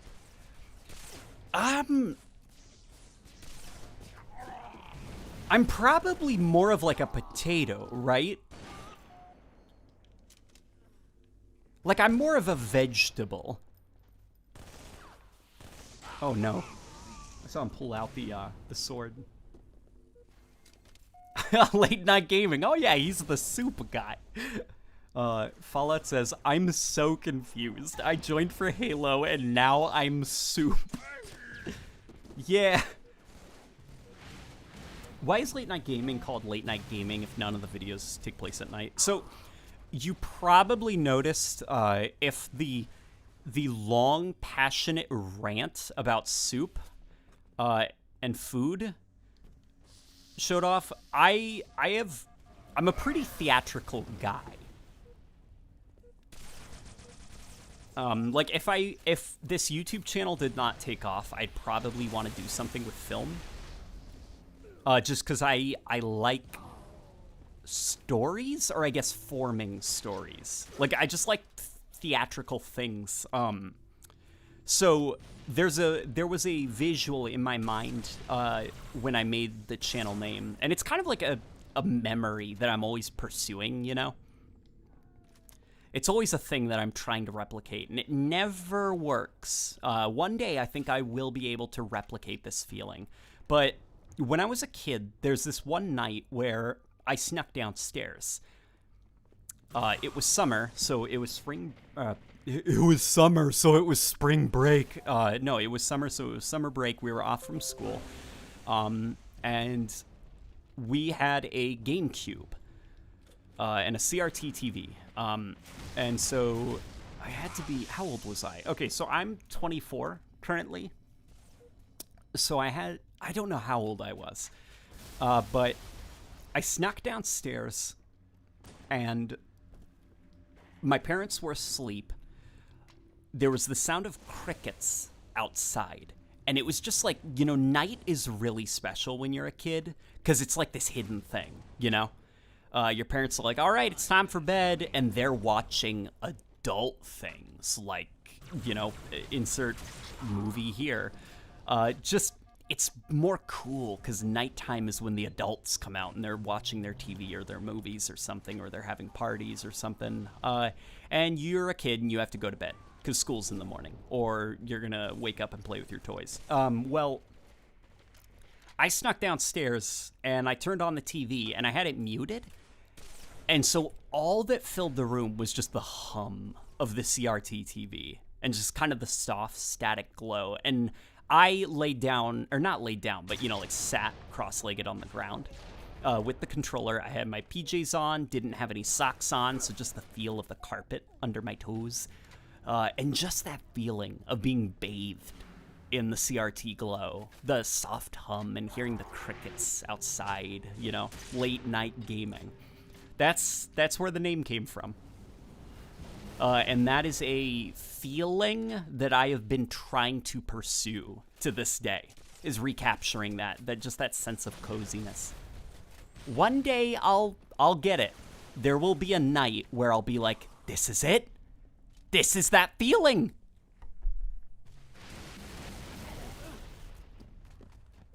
Do you have any plans to do a Doom Eternal video? It has a community around it, and that would definitely watch your content around that. Thanks again. I do want to make a Doom Eternal video. I do really want to make a Doom Eternal video. The problem is I think I'd probably have to review the entire game because I have opinions on the entire game, not just sections of it. And I'm worried if I do make a video, people aren't going to be interested in it because other people have probably made way better stuff. But I don't know. Maybe I could stop thinking about that and just make my own content.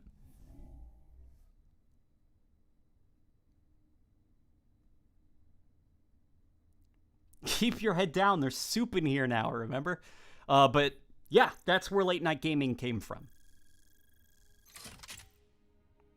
Are you going to refresh your evolution of videos when Halo Infinite drops? Yes, that is the plan.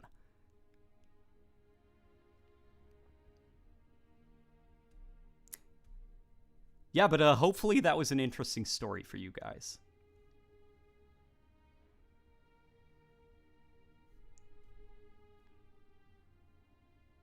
Late Soup Gaming, check your DMs, please.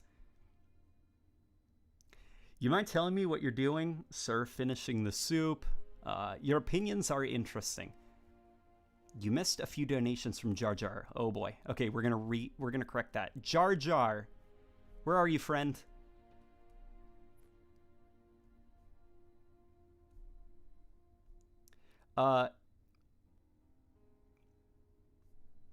Okay, I see Jar Jar. Jar Jar is very upset. It is Jar Jar Binks, the fictional character. He says, I think this is the B word, but it's with an SH.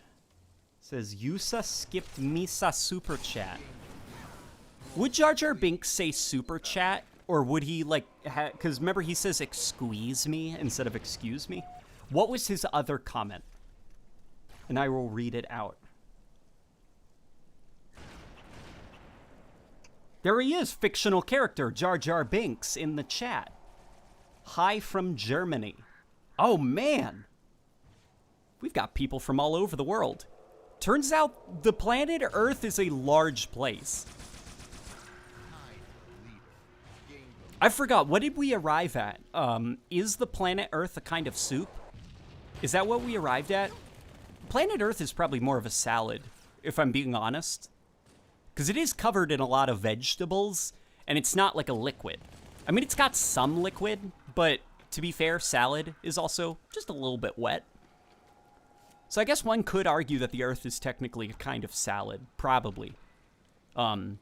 I'm running on empty a little bit, so unfortunately I don't have the passion and vigor to make the heated argument that the Earth is in fact a salad. Yeah, think about it. Where are chickens? They're on the planet Earth. The Earth is a giant chicken salad, guys.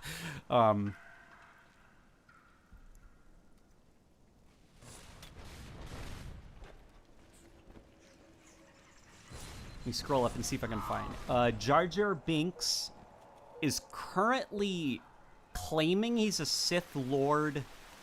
Something is Bombad. Oi, moi, moi. Yeah, he says that. Misa here. Yeah, Jar Jar Binks is fictional character Jar Jar Binks. He's here. You got a different mic? Your voice sounds higher. So it's the same microphone. The problem is I've been talking with no water for a few hours now. So I'm losing my voice. Earth is hotter on the inside. What does that make it? That's true. Salads aren't really hot, are they? Well, salads can be. You know, if like the chicken is still a little bit hot. Although, yeah, Earth has a core. Salads don't have cores, right? Earth has a crust. What else has a crust? And is hot on the inside? Pies.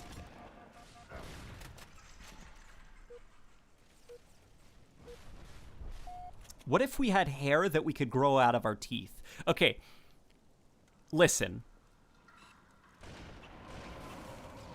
I'll argue to the death that a pond is a kind of soup. But hair on teeth is where I'm gonna draw the line. I don't have the emotional energy to go down that rabbit hole. A baguette? Well, okay. That is a good point, because, like, a pie comes in, like, a pan, right?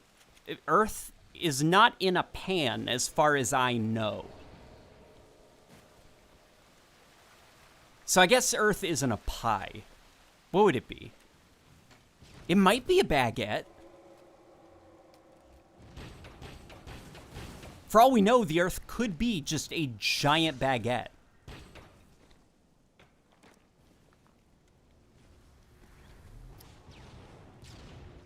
What if... What if... I'm gonna be brave. What if milk had pulp? Then I'd say... If you're very... I would say throw it out, or if you're very brave, congratulations, you now have cottage cheese. The pan is the universe around it. Well, okay, I hear you. Where I'm gonna disagree, though, is, like, pans are not infinite, you know? Like, a pan is a finite concept. Like, pans have a beginning and an end. The universe doesn't. So, the universe, I guess, can't really be a pan, because the universe is infinite.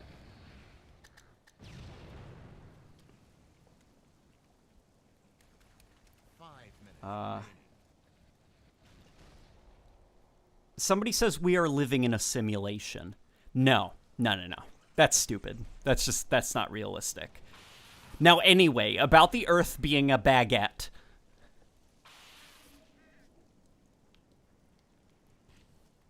The Earth is a planet, you weirdo. I see somebody is still holding on to their sanity.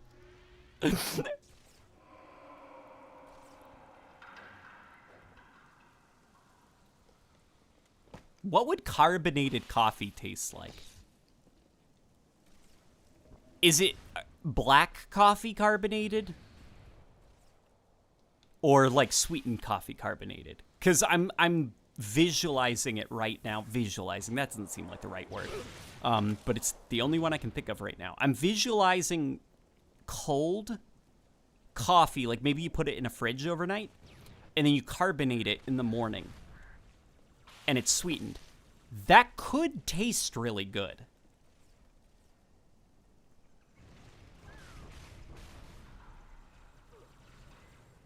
I'm telling you, it's a meatball, says Fallout. The moon is an egg. Well, an egg has a thing inside of it. So what's inside the moon? Is it more moon? TJ Tibbetts says, Earth is a teapot. Only way to explain nighttime. Interesting. Elaborate. I want to hear your hypothesis. Is it a hypothesis? The topics, though. Yeah, you're joining in on some rather interesting conversation. I'm sure that somebody, I'll leave this up. I'm sure that somebody will make a condensed version of my insane ramblings, but we went over a lot.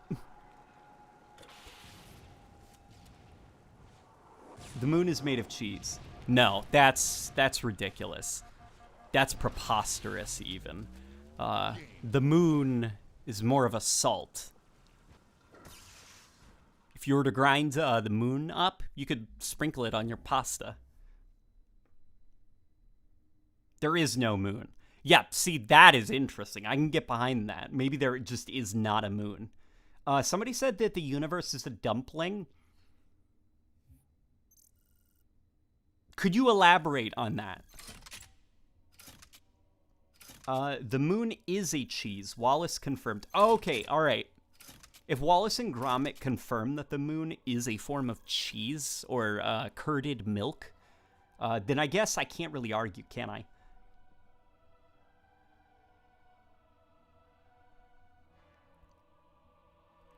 Why do they call grapefruit grapefruit when they are not grapes? That's like calling an orange a banana fruit.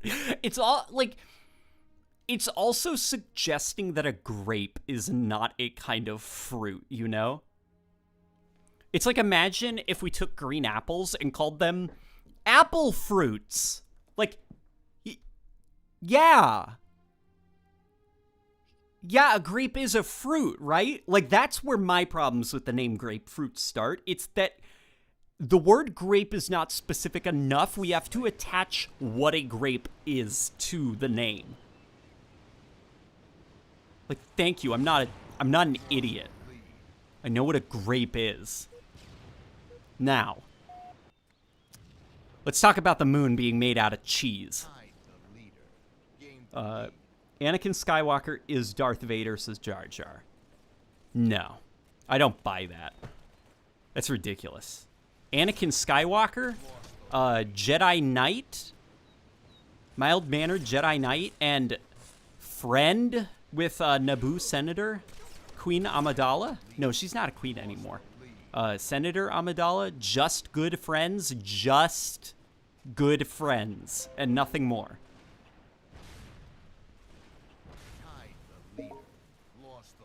Here, let's see.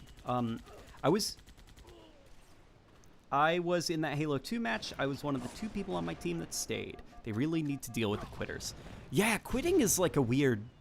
I'm not even sure how you could solve the issue without just going the Counter-Strike Go route and adding bots to Halo. Because I would understand, like, Halo's time to kill is slow enough and only 50 kills. Like, matches go by quick enough that it would feel kind of crappy if you join a game in progress. And usually when you join a game in progress, the reason there was that vacant slot, it's because your team is losing and one of their members quit. So I can't imagine a way to like solve the problem without just straight up doing Counter-Strike Go bots that like take over when somebody leaves. Misa have dinner with him and Palpatine every night. Oh, Palpatine!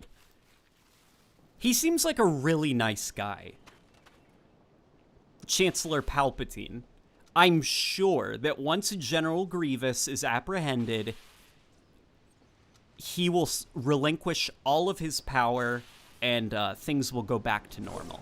He's a really trustworthy guy, that Palpatine.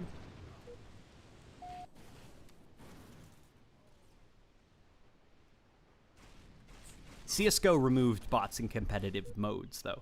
Oh, yeah, I'm not talking about competitive, because I think bots in competitive would be a nightmare, because you're putting the fate of your team in the hands of a artificial intelligence.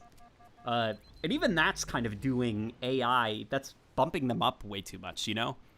It's just like a thing that moves around an environment and is scripted to kind of pretend that it's another player. I'm mostly meaning for, like, casuals. Scully says, replace leaving players with bots in matchmaking. Yep, that was my idea. Palpatine loves democracy and the Republic. That's true, he said it. He said, I love democracy. I heard him say it.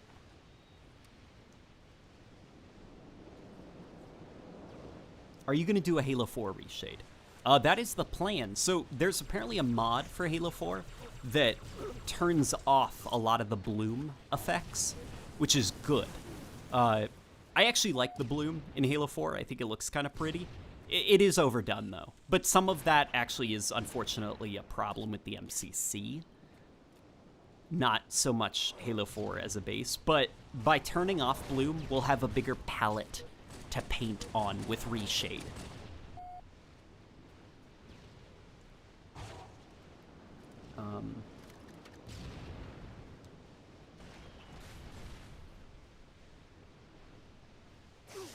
What's the pink thing that was in your hand? The Needler? Asks Arthur Morgan. Arthur Morgan, how are you using a computer?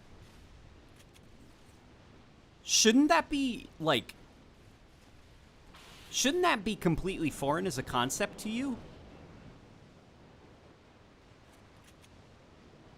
Like, you exist from a time where people thought that, like, a bloodletting unironically cured certain diseases. How are you on the computer typing that?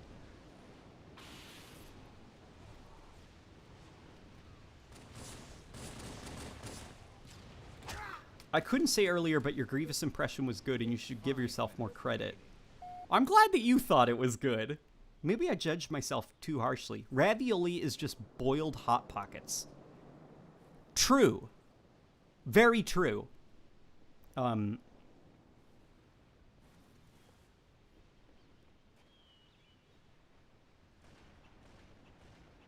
Arthur Morgan says, me and Dutch found this machine that took us to the future. How do you know what a machine is? Something tells me you're not the real Arthur Morgan. Wait. Did, you happen to beat a man in front of his family for a couple of dollars? And did he cough blood on you? Because if not, avoid situations like that going forward.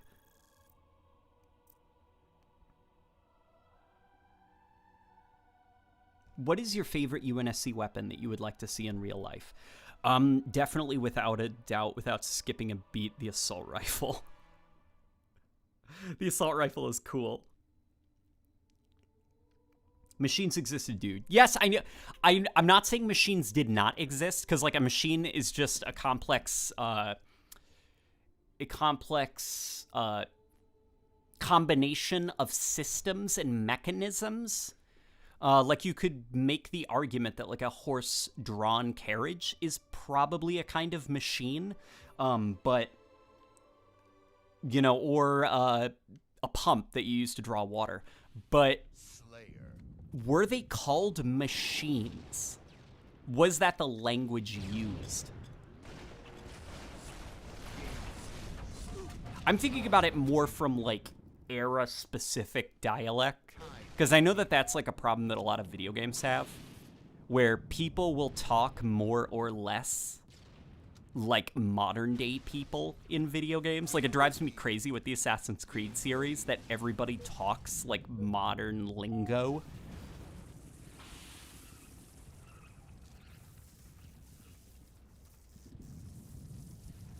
No, a machine is a complex salad. A wedge is technically a machine. Yeah. They had engines and stuff. Yeah, I guess. See, that's something I'm now gonna go down the rabbit hole on tonight, is the history of the word machine and when it was used.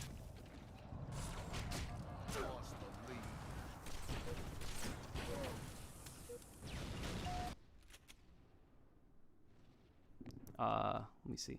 Late, but my favorite food fact is that a huge amount of crops such as corn, potatoes, tomatoes, chilies, chocolate, vanilla, etc., etc., were domesticated by pre-Hispanic civilizations in the Americas, and as such were unknown to Europe, the Middle East, Asia, etc., until the 1500s. They were exclusive to the Aztec, Maya civilizations and Native American tribes before. Majora Z is dropping some very interesting facts about food. Like, it's kind of crazy to think that what we know as an apple is a very different kind of fruit than what grew naturally. Like, if you were to kind of think, like, hundreds of years ago, maybe even thousands of years ago, like, an apple would be unrecognizable to us.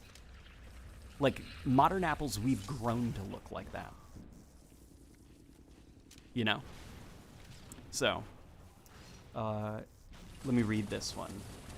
He says that Master Chief is a baguette in a great world of breadstuffs. Humans are machines. Yes, I agree. Can you talk about your experience in making Halo music with your friend? I probably could, but I'd probably feel like an idiot just because I don't have the vocabulary. But it is very interesting, actually. Like, just kind of knowing what makes Halo music tick. According to the Google Ngram viewer, the word machine was used more often than it... Interesting! Okay. Arthur Morgan, I apologize for suggesting that you are not, in fact, fictional cowboy Arthur Morgan. That's interesting.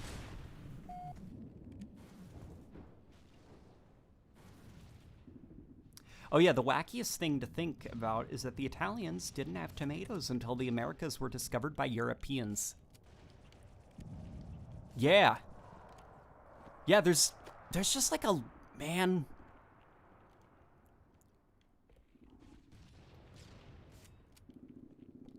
It's crazy how things change as time passes. That's really all I've got to say.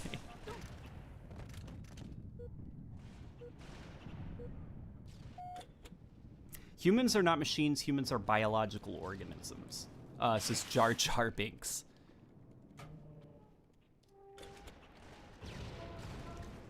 I'm starting to tap out a little bit.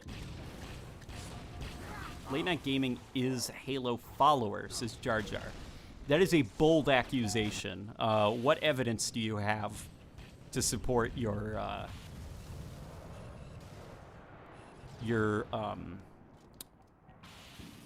brave accusation? Isn't Joe Staten the creator of Doom? No. I don't even think Joe Staten worked on Marathon, which was Bungie's Doom clone. When did Joe Staten join Bungie? 5 minutes remaining. Jar Jar Binks says Misa smart. That is true. I don't know, maybe I am Halo follower. Maybe fictional Star Wars character Jar Jar Binks has a point, guys. Tell us some Russian Catholic facts. So I'm actually not Russian Catholic. I'm Russian Orthodox. Fact, this is the chillest stream. I guess this is kind of a chill stream. Next time I stream, though, I gotta bring water.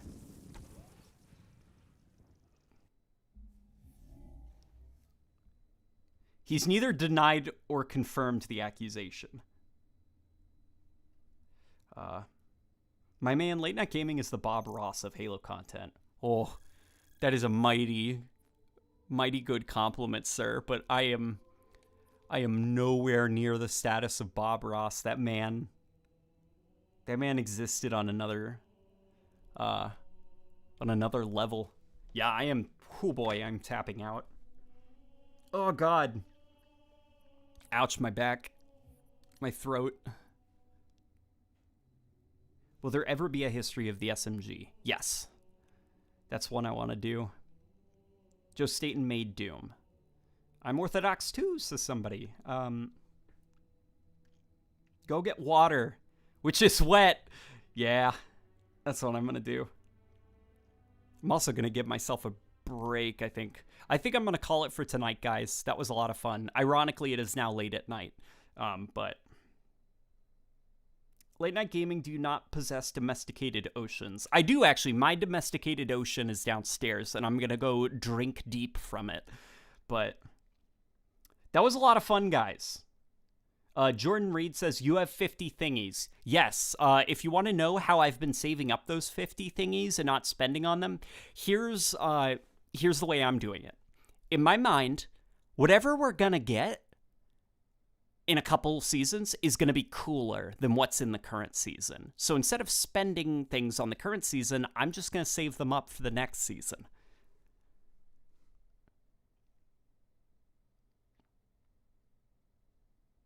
Oh, but yeah, my throat needs to be drenched in a domesticated ocean, localized within a tiny glass. So I will see you guys. This was a ton of fun. I'm glad that the microphone quality was not a poop from a butt, because it was in danger of being one said poop from a butt.